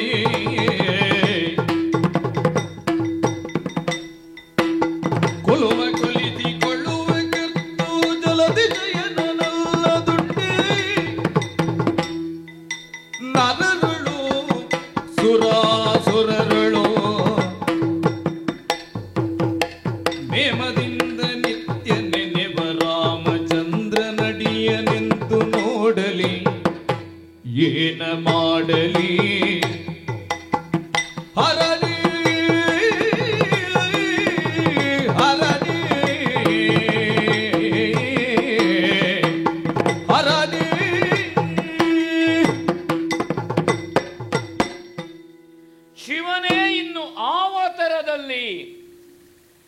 ಶಕುಂತನನ್ನು ರಕ್ಷಿಸುವುದು ಹೌದು, ರಾಮನನ್ನು ವಿರೋಧಿಸುವುದು ಹೌದು.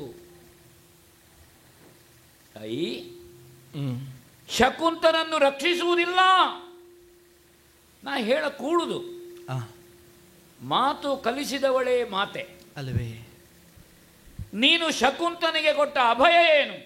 ಹನುಮಂತನಾಣೆಯಾಗಿಯೂ ನಾ ರಕ್ಷಿಸ್ತೇನೆ. ನೀ ಅಷ್ಟೇ ಹೇಳಿದ ಮೇಲೆ ಹೊಣೆ ನನ್ನದು. ಆದರೆ ತರಣಿ ವಂಶ ಸಂಜಾತನಾದಂತಹ ಶ್ರೀರಾಮಭದ್ರ ವಾಂಶಿಕವಾಗಿಯೂ ನನಗಿರುವ ಗೌರವ ಬೇರೆ. ಸೂರ್ಯನೇ ನನಗೆ ಅಖಂಡವಾದಂತಹ ವೇದರಾಶಿಯನ್ನು ಉಪದೇಶ ಮಾಡಿದವ.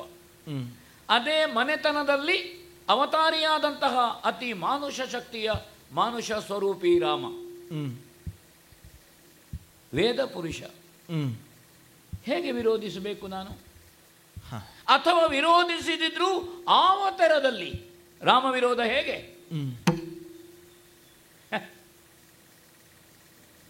ಬುದ್ಧಿ ಮಂಕಾಗಿದ್ದಾಗ ನನಗೆ ಉಪದೇಶ ಮಾಡಿದ್ದು ನೀನು ರಾಮನಾಮವನ್ನು. ಇದನ್ನು ಅನುಷ್ಠಾನ ಮಾಡು ಮಗ. ಆ ಅಕ್ಷರವೇ ಆಕೃತಿ ತಳೆದು ಬರ್ತದೆ, ನಿನ್ನ ಅಜ್ಞಾನ ಹೊರಟು ಹೋಗ್ತದೆ, ಪ್ರಪಂಚಕ್ಕೆ ನೀನು ಉದ್ಘಾಟನೆಗೊಳ್ಳುತ್ತಿ. ಅವ ನಿನ್ನ ಪಾಲಿನ ದೇವರು ಅಂತ ನನಗೆ ತೋರಿಸಿದ ದೇವರು ನೀನು. ಹಾಗಾದ್ರೆ ನಾನು ರಾಮ ಸೇವೆ ಎನ್ನುವುದು ನನಗೆ ದೇವತಾ ಕಾರ್ಯ. ನಿತ್ಯ ಅನುಷ್ಠಾನ ಮಾಡುವಂತಹ ದೇವರನ್ನೊಬ್ಬ ವಿರೋಧಿಸ್ತಾನೆ ಅಂತ ಅರ್ಥ ಏನು?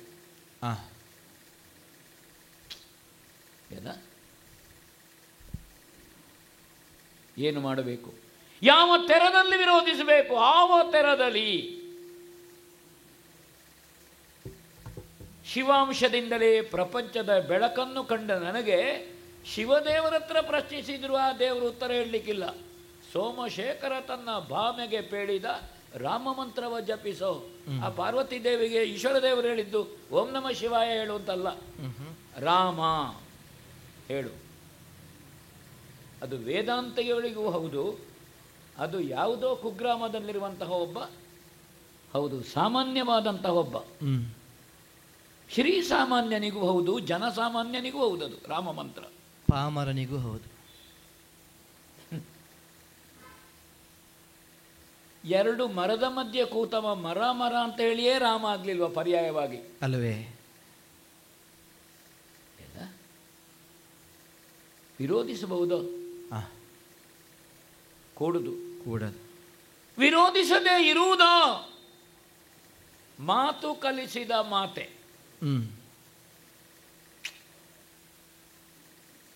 ಏನು ಮಾಡೋದು? ರಾಮ ಮಂತ್ರವನ್ನು ಬಿಡುವುದ? ಬಿಸಿಯನ್ನು ಬಿಟ್ಟ ಬೆಂಕಿ, ಬಿಸಿಯನ್ನು ಬಿಟ್ಟರೆ ಬೆಂಕಿ ಬೇಕಾ? ಬೇಡ. ರಸ ಇಲ್ಲದ ಕಬ್ಬು, ಪರಿಮಳ ಇಲ್ಲದ ಹೂವಲ್ಲೂ ಹನುಮಂತ. ಇದು ಭಾವ. ಭಕ್ತಿಗೆ ಭಾವವೇ ಅಲ್ವೋ? ಆದರೆ ಜ್ಞಾನಿಗಳು ಹೇಳಿದರು, ಹಿರಿಯರು ಹೇಳಿದರು, ಭಾವ ಬೇಕು ಹನುಮಂತ. ಅದರ ಭಾವದ ಪ್ರವಾಹದಲ್ಲಿ ವಿಚಾರವನ್ನು ಬಲಿ ಕೊಡಬೇಡ, ವಿಚಾರದ ಬೆಳಕಿನಲ್ಲಿ ಭಾವವನ್ನು ನೋಡಬೇಕು. ಭಾವ ಹೃದಯದಲ್ಲಿ. ವಿವೇಕ ಎನ್ನುವುದು ನಮಗೆ ಮೆದುಳಿನಲ್ಲಿ. ಭಾವದಿಂದ ನೋಡುವಾಗ ಸಾಧ್ಯ ಉಂಟು ಅಂತ ಕೇಳಿದರೆ ಸಾಧ್ಯ ಇಲ್ಲ. ವಿವೇಕ ಹೇಳುತ್ತದೆ ಸಾಧ್ಯ ಉಂಟು ಹನುಮಂತ. ಹಾಗೆ ಭಾವಿಸಿದರೆ ತಾಯಿ ಭಾವಿಸಲು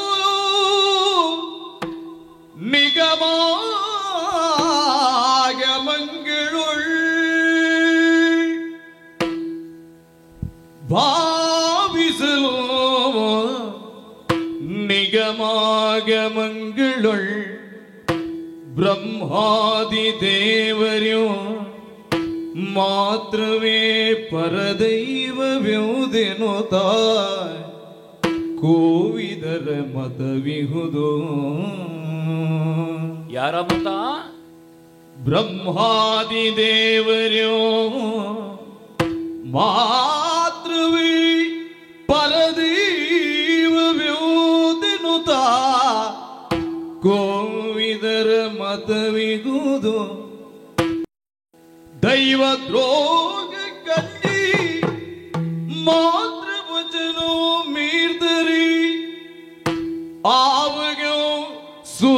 ಅಧೋಗತಿಗಿಳಿಯವರೊದರು ಮಾತೃವಚನೋ ಮೀದರೆ ಆವಗೂ ಸುತರು ಅಧೋಗತಿಗೆ ಇಳಿವರು ಅದರಿಯುವುದಿಲಿ ವಸುದಿಯರಸನು ನಾನಾ ಪ್ರಕಾರದೊಳ್ ಕಾವುದೇ ಕರ್ತವ್ಯ ವಸುದೆಯರಸನು ನಾನಾ ಪ್ರಕಾರದೊಳ್ ಕಾವುದೇ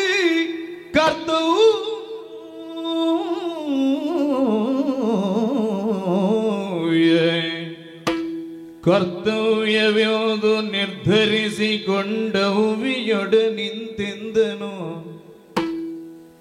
ಭಾವಿಸಲು ನಿಗಮಾಗಮಂಗಳೊಳ್ ಬ್ರಹ್ಮಾದಿ ದೇವರ್ಯೋ ಮಾತೃವೇ ಪರದೈವವ್ಯೋದಿನುತ ಕೋವಿದರ ಮತವಿಗುವುದು ಕೋವಿದರ ಮತವಿಗುವುದು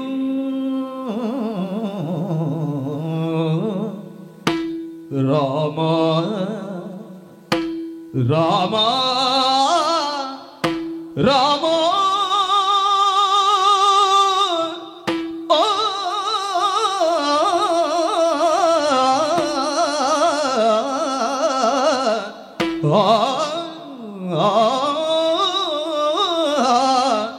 ರಾಮ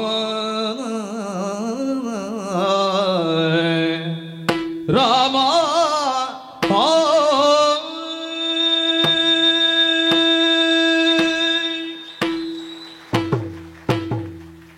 ಯಾರನ್ನು ಆಲೋಚನೆ ಮಾಡಿದ್ರು ಸರ್ವಾನುಮತ ತಾಯಿಯೇ ಮೇಲು ಅಂತ. ಬಹುಮತ ಅಲ್ಲ ಇದು. ಬಹುಮತ ಅಂದ್ರೆ ಅಲ್ಪಮತ ಅಲ್ಲ ಅಂತ ಉಂಟು. ಮತ್ತೆ ತಾಯಿ ಮೇಲು ಅಲ್ಲ ಅಂತ ಹೇಳುವ ಅಲ್ಪಮತಿಯೇ. ಸರ್ವಾನುಮತ ಇದು. ವೇದದಿಂದಲೋ ಶ್ರುತಿಯಿಂದಲೋ ಸ್ಮೃತಿಯಿಂದಲೋ ಶಾಸ್ತ್ರದಿಂದಲೋ ಪುರಾಣದಿಂದಲೋ ರೂಢಿಯಿಂದಲೋ ಗಾದೆಯಿಂದಲೋ ತಾಯಿ.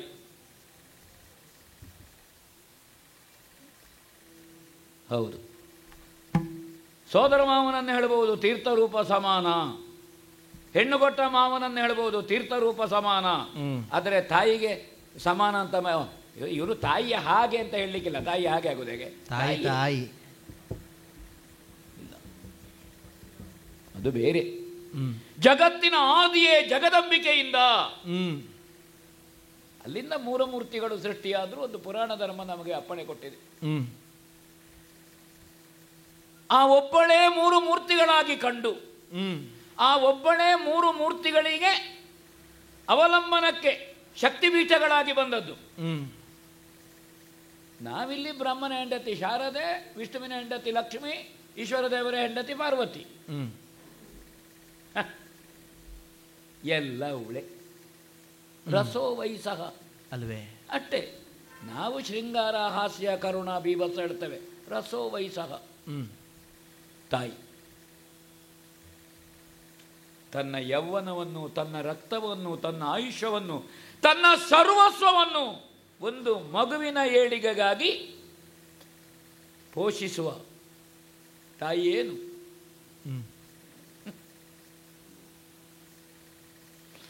ಹೌದಂತೆ.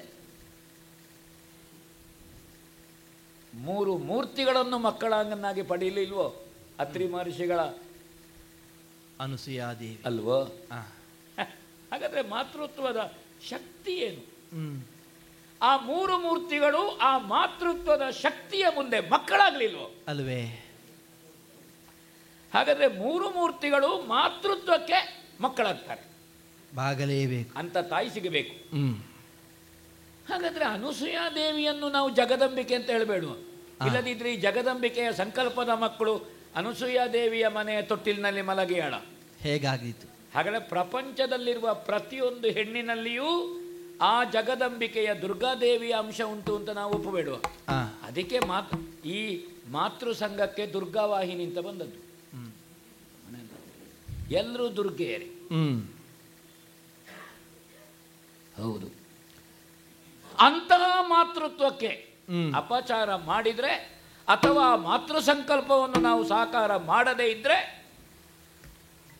ಅವನಿಗೆ 14 ಯುಗದಲ್ಲಿ ಹುಟ್ಟಿದ್ರು ಸತ್ರು ಬದುಕಿದ್ರು ಬಂದ್ರು ಅವನಿಗೆ ಮೋಕ್ಷ ಇಲ್ಲ, ಬಂಧನದ ಬಿಡುಗಡೆ ಇಲ್ಲ. ಇಲ್ಲ.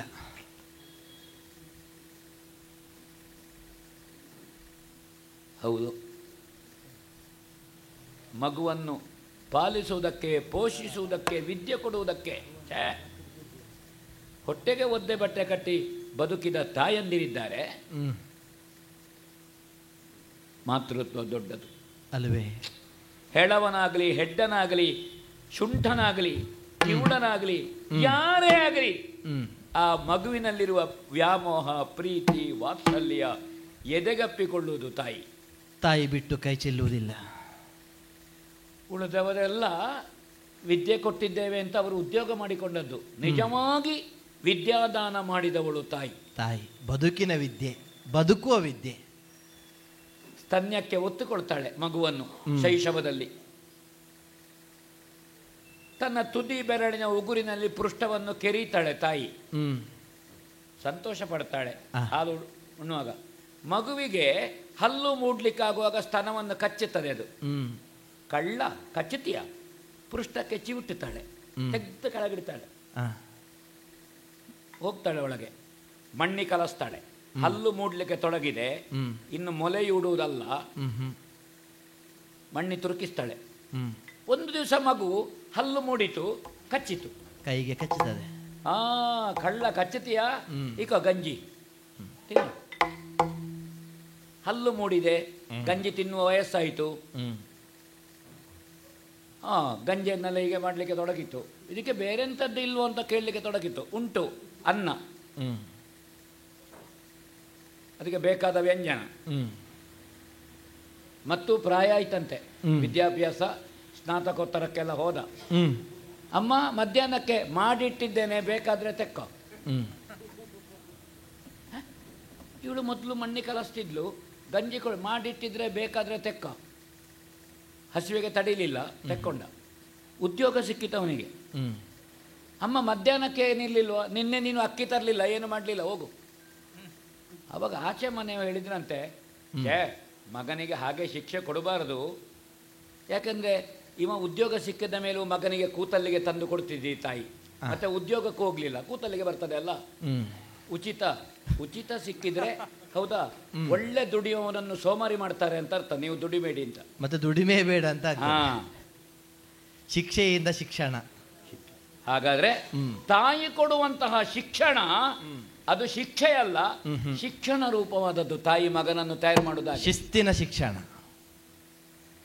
ಕೇಳೋದು ಹನುಮಂತನ ತಾಯಿ ಅಂತವರು ಎಲ್ಲ ಗುರುಕುಲದಲ್ಲಿ ಇರಲಿ ಅಂತ. ಹೌದು, ನಿನ್ನ ಹಾಗೆ ಅದೆಷ್ಟೋ ಮಂದಿ ತಯಾರಾಗ್ತಾರೆ. ಇಂತಹ ತಾಯಿಯ ಋಣ ಎಷ್ಟು ಭರಿಸಲಾಗದ್ದು, ಪೂರೈಸಲಾಗದ ಋಣ ಇದು. ಮಾತೃವೇ ಸರ್ವಸ್ವ, ಮಾತೃವೇ ದೈವ. ಇದು ರಾಮ ಸಂಕಲ್ಪ ಅಂತ ನಾನು ತಿಳಿದಿದ್ದೇನಮ್ಮ. ನಮ್ಮ ಬದುಕಿನ ಆಗು ಹೋಗುಗಳೆಲ್ಲ ರಾಮ ಸಂಕಲ್ಪ. ಸಂಕಲ್ಪ ಮಾತ್ರದಿಂದಲೇ ಪ್ರಪಂಚವನ್ನು ಸುಟ್ಟು ಸುಡುಕರಿ ಮಾಡುವ ವಿಶ್ವಾಮಿತ್ರರಿಗೆ ಯಾಕೆ ರಾಮನಿಂದ ಮಾಡಿಸ್ತೇನೆ ಏನು ರಾಮದೇವರು ವಿಶ್ವಾಮಿತ್ರರ ಒಕ್ಕಲುಗುತ್ತಿದ್ದಾನೆ ಅಲ್ವೇ? ರಾಮ ಸಂಕಲ್ಪ. ದೇವಧರ್ಮ ಮತ್ತು ಋಷಿ ಧರ್ಮ ಏನು ಸಂಕಲ್ಪ ಮಾಡಿದೆ ಅದನ್ನು ಪಾಲಿಸಬೇಕಾದ್ದು ಜೀವಧರ್ಮ.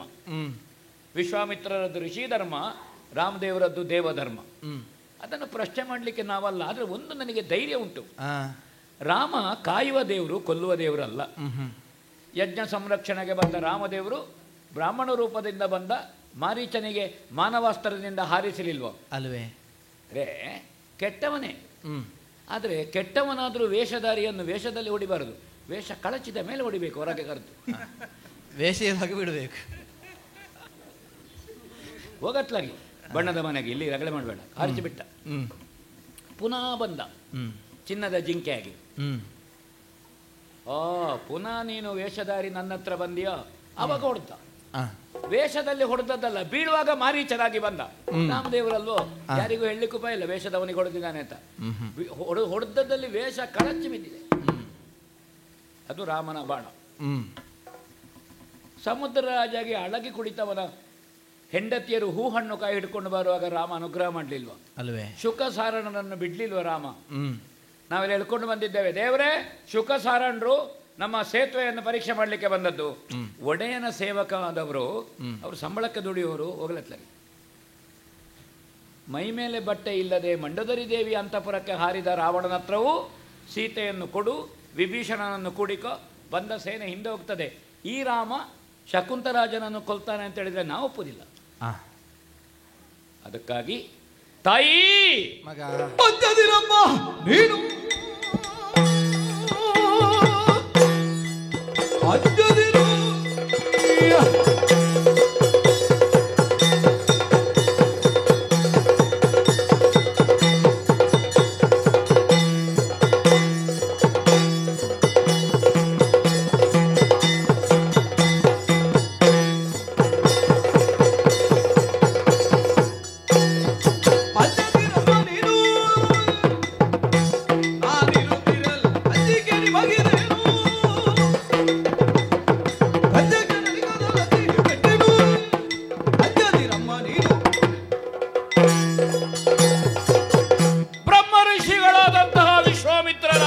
ಪ್ರತಿಜ್ಞೆ, ರಾಮ ಬಾಣದ ಆಗ್ರಹಕ್ಕೆ ತುತ್ತಾಗಬೇಕು ಶಕುಂತ.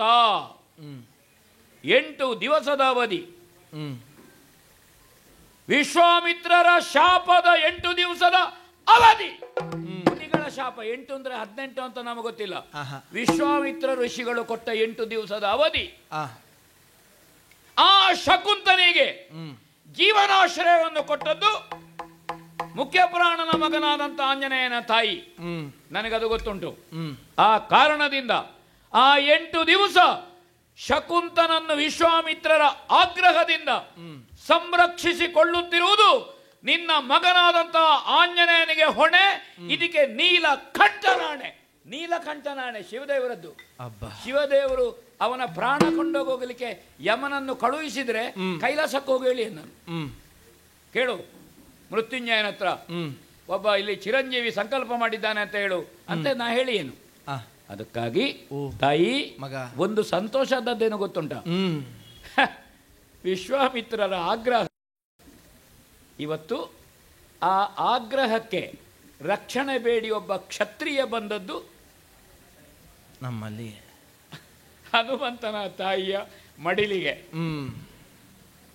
ಅಮ್ಮ ಮಗ, ಹಾಗಾದ್ರೆ ನಿನ್ನ ಸ್ಥಾನ ಈ ಮನೆ, ನಾನು ಆ ಜಗದಂಬಿಕೆಯನ್ನು ನಿನ್ನಲ್ಲಿ ಕಾಣ್ತಾ ಇದ್ದೇನೆ. ಮಾತೃವೇ ಪರದೈವ.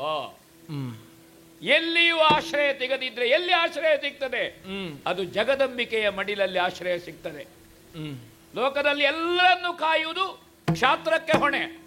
ಆ ಕ್ಷಾತ್ರವೇ ಇವತ್ತು ನಮ್ಮ ಮನೆಯಲ್ಲಿ ಆಶ್ರಯ ಪಡೆದಿದೆ ಅಂದ್ರಾದ್ರೆ ನಾವು ಕ್ಷತ್ರಿಯ ಕುಲೋತ್ತಂಸಕರಾಗಿ ಅವತರಿಸಿದಂತಹ ರಾಮದೇವರ ಭಕ್ತರಾದದ್ದಕ್ಕೆ ಸಾರ್ಥಕ ಆಯಿತು. ಆದ್ರೆ ನನಗೆ ಧೈರ್ಯ ಸಾಕಾಗುವುದಿಲ್ಲ. ನಾ ರಕ್ಷಿಸುವುದಲ್ಲ, ಈಗ ನಾವು ರಕ್ಷಿಸ್ತಾರೆ. 8 ದಿವಸ ತಿರುಗಾಡ್ತಾನೆ ಹನುಮಂತ ಪ್ರತಿಜ್ಞೆ ಕೊಟ್ಟಿದ್ದಾನಲ್ವಾ, 8 ದಿವಸಕ್ಕೆ ಧೈರ್ಯ. ಒಮ್ಮೆ ಹೆಂಡತಿ ಮಕ್ಕಳ ಹತ್ರ ಎಲ್ಲ ಮಾತಾಡಿ ಬರಬೇಕು ಅಂತ. ಹೌದಾ, ನಮಗೆ ಇವನಿಗೆ ಕಾವಲಿಗೆ 2 ಜನ ಕೊಡಬೇಕು. ಹೌದಾ, ಅದಕ್ಕೆ ಬೇಕು ಇವ ತಿರ್ಗಾಡಬಾರದು. ಇವ ರಾಮದೇವರನ್ನು ಅನುಷ್ಠಾನ ಮಾಡಬೇಕು. ಅದಕ್ಕೊಂದು ಉಪದೇಶ ಮಾಡೋದಲ್ವಾ? ಮಾಡು ಮಾಡು. ಸ್ಮರಿಸಿ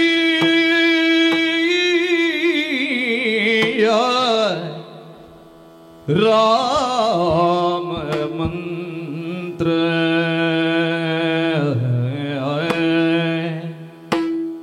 ಸ್ಮರಿಸಿ ರಾಮ ಮಂತ್ರ ರಾಮ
ಮಂತ್ರ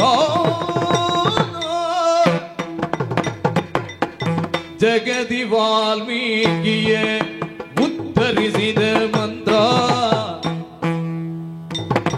ಜಗದಿ ವಾಲ್ಮೀಕಿಯ ಉತ್ತರಿಸಿದ ಮಂತ್ರ ಬಗೆ ಬಗೆ ದುರಿತವ ಸುಡುವ ಮಂತ್ರ ವಿಕಟ ರೋಗಗಳದು ಮಾಡುವ ಮಂತ್ರ ಸುಗುಣರ್ಗಿ ಸುಜ್ಞಾನ ಕೊಡುವದಿ ಮಂತ್ರ ಜಗದಿ ವಾಲ್ಮೀಕಿಯನು ಧರಿಸಿದ ಮಂತ್ರ ಬಗೆ ಬಗೆ ದುರಿತವ ಸುಡುವದಿ ಮಂತ್ರ ವಿಗಡ ರೋಗಗಳ ದೂರ ಮಾಡುವ ಮಂತ್ರ ಸುಗುಣಕ್ಕೆ ಸುಜ್ಞಾನ ಕೊಡುವದಿ ಮಂತ್ರ ರಾಮ ಮಂತ್ರ ಸ್ಮರಿಸಯ್ಯ ರಾಮ ಮಂತ್ರ ಸ್ಮರಿಸಯ್ಯ ರಾಮ ಮಂತ್ರ ನಿನ್ನ ಮರಣ ಭೀತಿಯ ಪರಿಹರಿಸುವುದಿ ಮಂತ್ರ ಸ್ಮರಿಸು ಸ್ಮರಿಸು ಸ್ಮರಿಸು ರಾಮ ಮಂತ್ರ ರಾಮ ಮಂತ್ರವ ಜಪಿಸು ಹೇ ಮನೋಜ ರಾಮ ಮಂತ್ರವ ಜಪಿಸು ರಾಮ ಮಂತ್ರವ ಜಪಿಸು ಹೇ ಮನೋಜ ರಾಮ ಮಂತ್ರವ ಜಪಿಸು ಆ ಮಂತ್ರ ಈ ಮಂತ್ರ ಜಪಿಸಿ ಕೆಡಬೇಡ ಆ ಮಂತ್ರ ಈ ಮಂತ್ರ ಜಪಿಸಿ ಕೆಡಬೇಡ ಸೋಮಶೇಖರನ ಸತಿಗೆ ತಿಳಿದ ಮಂತ್ರ ರಾಮ ಮಂತ್ರವ ಜಪಿಸು ಹೇ ಮನುಜ ರಾಮ ಮಂತ್ರವ ಜಪಿಸು ಸ್ಮರಿಸಿ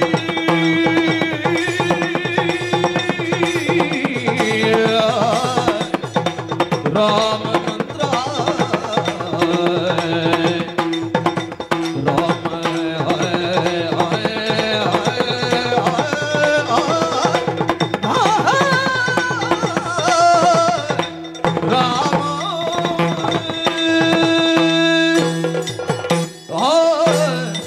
ರಾಮ ಎಲೈ ಶಕುಂತನೆ ಅಲ್ಲಿ ಇಲ್ಲಿ ಮುಖ ಇಣುಕುತ್ತಾ ಇದ್ದ. ರಾಮ ವಿರೋಧ ಅಂತ ಗೊತ್ತಾದ ಕೂಡಲೇ ಹನುಮಂತ ಎತ್ತಿಕೊಂಡು ಹೋಗ್ತಾನೆ ಅಂತ ಅವ ಗ್ರಹಿಸಿದ್ದು. ಆದರೆ ಹನುಮಂತನಾಣೆ, ಶಕುಂತ ಮುಂದೆ ಬಾ, ನೀ ಹೆದರಿ ನನ್ನ ಅಡಗೋದು ಬೇಡ, ಅಥವಾ 8 ದಿವಸ ನಿನ್ನನ್ನು ರಕ್ಷಿಸ್ತೇನೆ, ನನಗೆ ಹೊಣೆಗಾರಿಕೆ ಇಲ್ಲ ಅಂತ ನೀನಿನ್ನು ಊರು ಸುತ್ತುದು ಬೇಡ, ಕೂತುಕ, ರಾಜ ಋಷಿಯಾಗು, ರಾಮ ನಾಮವನ್ನು 8 ದಿವಸ ಅನುಷ್ಠಾನ ಮಾಡು. ರಾಮನಾಮವನ್ನು ಅನುಷ್ಠಾನ ಮಾಡಿದರೆ ರಾಮನು ನಿನ್ನನ್ನು ವಿರೋಧ ಮಾಡುವುದಿಲ್ಲ. ಇದು ನೆನಪು. ರಕ್ಷಣೆಗೆ ಹನುಮಂತ ಇದ್ದಾನೆ ಅಂತ ತಿಳ್ಕೊಳ್ಬೇಡ. ನಾನು ನಿನ್ನನ್ನು ರಕ್ಷಿಸುವುದಿಲ್ಲ. ನಿನ್ನನ್ನು ರಕ್ಷಿಸುವ ಹೊಣೆಯನ್ನು ನಮ್ಮನ್ನೆಲ್ಲ ರಕ್ಷಿಸುವ ರಾಮನಿಗೆ ಹಸ್ತಾಂತರಿಸಿದ್ದೇನೆ, ನಾ ಅಲ್ಲ ಜನ. ನೀನು ರಾಮನಾಮವನ್ನು 8 ದಿವಸ ಅನುಷ್ಠಾನ ಮಾಡಿದಿ, ನಿನ್ನನ್ನು ರಕ್ಷಿಸಲಿಕ್ಕೆ ನಾ ಬೇಡ. ನೀನು ರಾಮನಾಮವನ್ನು ಅನುಷ್ಠಾನ ಮಾಡಲಿಲ್ಲ, ನಾ ಮನಸ್ಸು ಮಾಡಿದ್ರೂ ನೀ ಉಳಿಯುವುದಿಲ್ಲ. ನಿನ್ನನ್ನು ಉಳಿಸುವವ, ನಿನ್ನನ್ನು ಅಳಿಸುವವ ರಾಮ. ನೆನಪಿರಲಿ ನಿನಗೆ. ಹೇಗೆ ಅಮ್ಮ? ನಾ ಹೊಣೆ ಅವನಿಗೆ ಅಲ್ಲ, ರಾಮದೇವರಿಗೆ. ರಾಮನಾಮ ಹೇಳು. ಎಲ್ಲ ಪ್ರಪಂಚದಲ್ಲಿ ಯಾರಿದ್ದಾರೆ? ಸುಗುಣವಂತರು, ಸುಶೀಲರು. ಗುಹನಿಂದ ತೊಡಗಿ ಕಬಂಧನವರೆಗೆ, ಶಬರಿಯವರೆಗೆ, ಮಾವಯ್ಯನಾದಂತಹ ಸುಗ್ರೀವನವರೆಗೆ ಸಜ್ಜನರು ರಾಮಾನುಷ್ಠಾನ ಮಾಡಿದಾಗ ಅವರ ಸಮಸ್ಯೆಯನ್ನು ರಾಮ ಪರಿಹರಿಸಿದ್ದಾನೆ. ಏನು ಜಟಾಯುವಿನ ಮೋಕ್ಷ, ಏನು ಕಬಂಧನಿಗೆ ಮೋಕ್ಷ, ಏನು ಸಂಪಾತಿಗೆ ರೆಕ್ಕೆ ಬಂದದ್ದು, ಏನು ಸುಗ್ರೀವನ ದಾಂಪತ್ಯ ಒಂದಾದದ್ದು, ಹೇಗೆ ಗಂಡನಿಂದಲೇ ಶಪ್ತಳಾದಂತಹ ಅಹಲ್ಯೆ ರಾಮಾನುಷ್ಠಾನದಿಂದ ದಾಂಪತ್ಯ ಒಂದಾಗಲಿಲ್ವೋ? ಹಾಗಾದರೆ ರಾಮ ನಾಮ ಅದು ಕಡಿಯುವುದಲ್ಲ, ಕಡದದ್ದನ್ನು ಕೂಡಿಸ್ತದೆ. ಇಲ್ಲದಿದ್ದರೆ ಹೊಣೆ ನೀವು ವಹಿಸಿಕೊಂಡಿದ್ದಿ, ಹನುಮಂತ ರಕ್ಷಿಸ್ತೇನೆ ಹೇಳಿದ್ದಾನೆ, ಇವಿನ್ನು ಇಲ್ಲಿ ಊರು ತಿರುಗುವುದು ಆಚೆ ಈಚೆ, ಇನ್ನು ಅವರಿಗೆಲ್ಲ ಹೊಣೆ ಅಂತ ನಾವಿವನ ಹಿಂದೆ ಹೋಗಬೇಕು. ಎಲ್ಲಿದ್ದಾನೆ ಅಂತ. ಹಾಗಾದ್ರೆ ಇವನಿಗೆ ಯಾವುದು ವೃತ್ತ? ಏಕಾದಶಿ ಒಂದು ದಿವಸ ಅಲ್ಲ, 8 ದಿವಸ ಏಕಾದಶಿ ಮಾಡಬೇಕಿವ ರಾಮನ ಹೆಸರಿನಲ್ಲಿ. ಎಲ್ಲಿಗೆ ಹೋಗ್ಬಾರದು. ದೇವರಿಗೆ ಹರಿಕೆ ಹೇಳಿ ಊರು ತಿರುಗಿದಾಗೆ. ದೇವರಲ್ಲ ಮಾಡ್ಲಿಕ್ಕೆ ಇವ ಊರು ತಿರುಗುದು. ಕೂತುಕ ಹೂವಲ್ಲಿ ಕಾಣ್ತಾ ಉಂಟಲ್ಲ, ಮೂಲತೋ ಬ್ರಹ್ಮರೂಪಾಯ, ಮಧ್ಯತೋ ವಿಷ್ಣು ರೂಪಿಣೆ, ಅಗ್ರತೋ ಶಿವರೂಪಾಯ. ಹೋಗಿ ಕೂತುಕ ಅಶ್ವತ್ಥ ಮರದ ಬುಡದಲ್ಲಿ. ಅಶ್ವತ್ಥ ಬುಡದಲ್ಲಿ ಅದೀತು, ಇನ್ನು ಊರು ಸುತ್ತುವುದಲ್ಲ. ಕೂತುಕ ರಾಮಾನುಷ್ಠಾನ ಮಾಡು. ಬಗೆ ಬಗೆಯಲ್ಲಿ ರಕ್ಷಣೆ ಮಾಡುವವ ರಾಮ. ಯೋಗಿಗಳಿಗೆ, ತ್ಯಾಗಿಗಳಿಗೆ, ವಿರಾಗಿಗಳಿಗೆ, ಸಾಧುಗಳಿಗೆ, ಸಂತರಿಗೆ, ಮಹಂತರಿಗೆ ರಾಮ ಯಾರಿಗಲ್ಲ. ಕಾಡಿಗೆ ಬಂದಾಗ ಋಷಿ ಪರಂಪರೆ ರಾಮನ ಕಾಲಿಗೆ ಬಿತ್ತಂತೆ. ಛೇ, ನನ್ನ ಆಯುಷ್ಯ ತೆಗೀತೀರೋ ಅಂತ ಕೇಳಿದನಂತೆ ರಾಮ. ಅಲ್ಲ, ನಿನಗಲ್ಲ ಸ್ವಾಮಿ, ಅಯೋಧ್ಯೆಯ ಸಿಂಹಾಸನದ ಪ್ರಾತಿನಿಧ್ಯ ಉಂಟು ನಿನಗೆ. ಹೌದು, ರಾಜನಲ್ಲಿ 3 ಮೂರ್ತಿಗಳನ್ನು ಕಾಣಬೇಕು. ಹಾಗಾದ್ರೆ ಆ ಪ್ರಭುವಿನ ಯೋಗ್ಯತೆ ಏನು? ರಾಮ ವಿರೋಧವನ್ನು ಪರಿಹರಿಸಲಿಕ್ಕೆ ನಾವಲ್ಲ, ನಮಗದು ಗೊತ್ತುಂಟು. ಆದರೆ ರಾಮ ವಿರೋಧವನ್ನು ರಾಮಾನುಷ್ಠಾನ ಮಾಡಿದರೆ ರಾಮನಿಗೆ ವಿರೋಧ ಬರುವುದಿಲ್ಲ. ರಾಮನಿಗೆ ನಿನ್ನಲ್ಲಿ ವಿರೋಧ ಹುಟ್ಟಿತೋ? ಈಗ ವಿಶ್ವಾಮಿತ್ರನಿಗೆ ವಿರೋಧ ಇರುವುದು ಇವನಲ್ಲಿ, ರಾಮನಿಗಲ್ಲ. ರಾಮದೇವರಿಗೆ ಇದು ಗೊತ್ತುಂಟೋ ಇಲ್ವೋ? ವಿರೋಧ ಇರುವುದು ವಿಶ್ವಾಮಿತ್ರರಿಗೆ. ವಿಶ್ವಾಮಿತ್ರ ನೀ ಹೇಳಬೇಡ, ನಿನ್ನ ಆಯುಷ್ಯ ಹೋಗ್ತದೆ. ರಾಮನಿಗೆ ನಿನ್ನ ಹತ್ರ ವಿರೋಧ ಇಲ್ಲ. ಆ ಕಾರಣದಿಂದ ರಾಮ ವಿರೋಧ ಹುಟ್ಟದಂತೆ ಇರಬೇಕೋ ರಾಮನ ಹೆಸರು ಹೇಳು. ರಾಮನ ಹೆಸರು ಹೇಳಿದರೆ ರಾಮದೇವರು ವಿರೋಧ ಮಾಡುವುದಿಲ್ಲ, ಇಲ್ಲವೇ ಇಲ್ಲ. ಪದ್ಮಾಸನವನ್ನು ಬಲಿದು ಕೂತುಗ. ವಾಲ್ಮೀಕಿಗಳು ಪಾಪ ಕಂಡವರ ತಲೆ ಬಡಿಯುತ್ತಿದ್ದರು.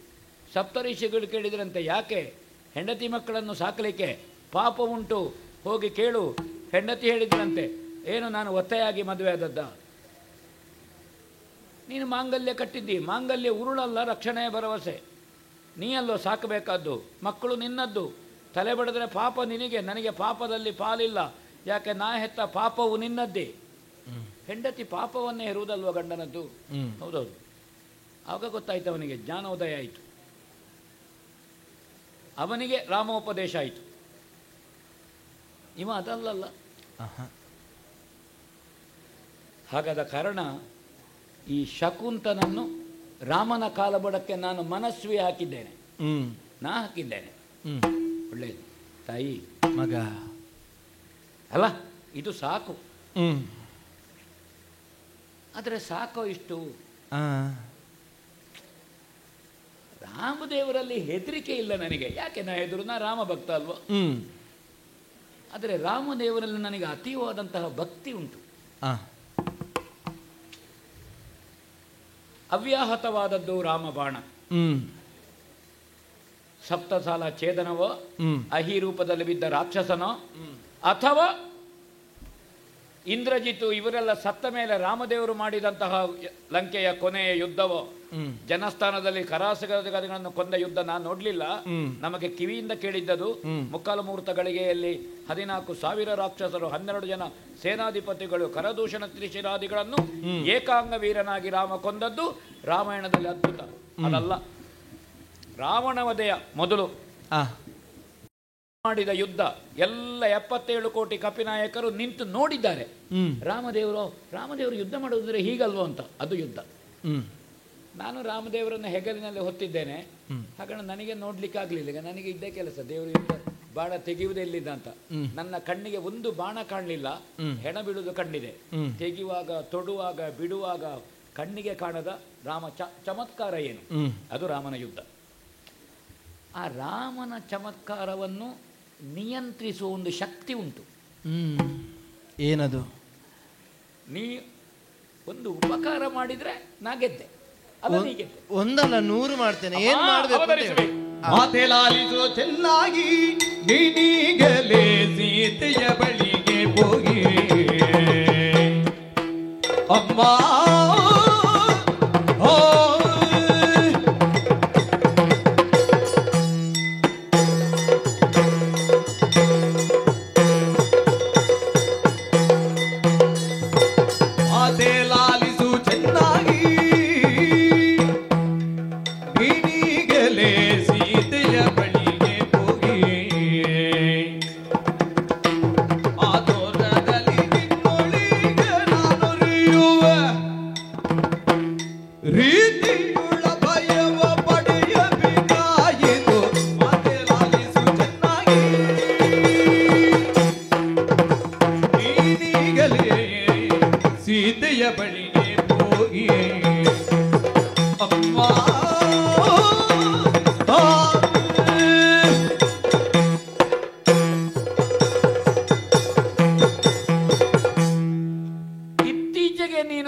ಸಾಕೇತಕ್ಕೆ ಬರಲಿಲ್ಲ.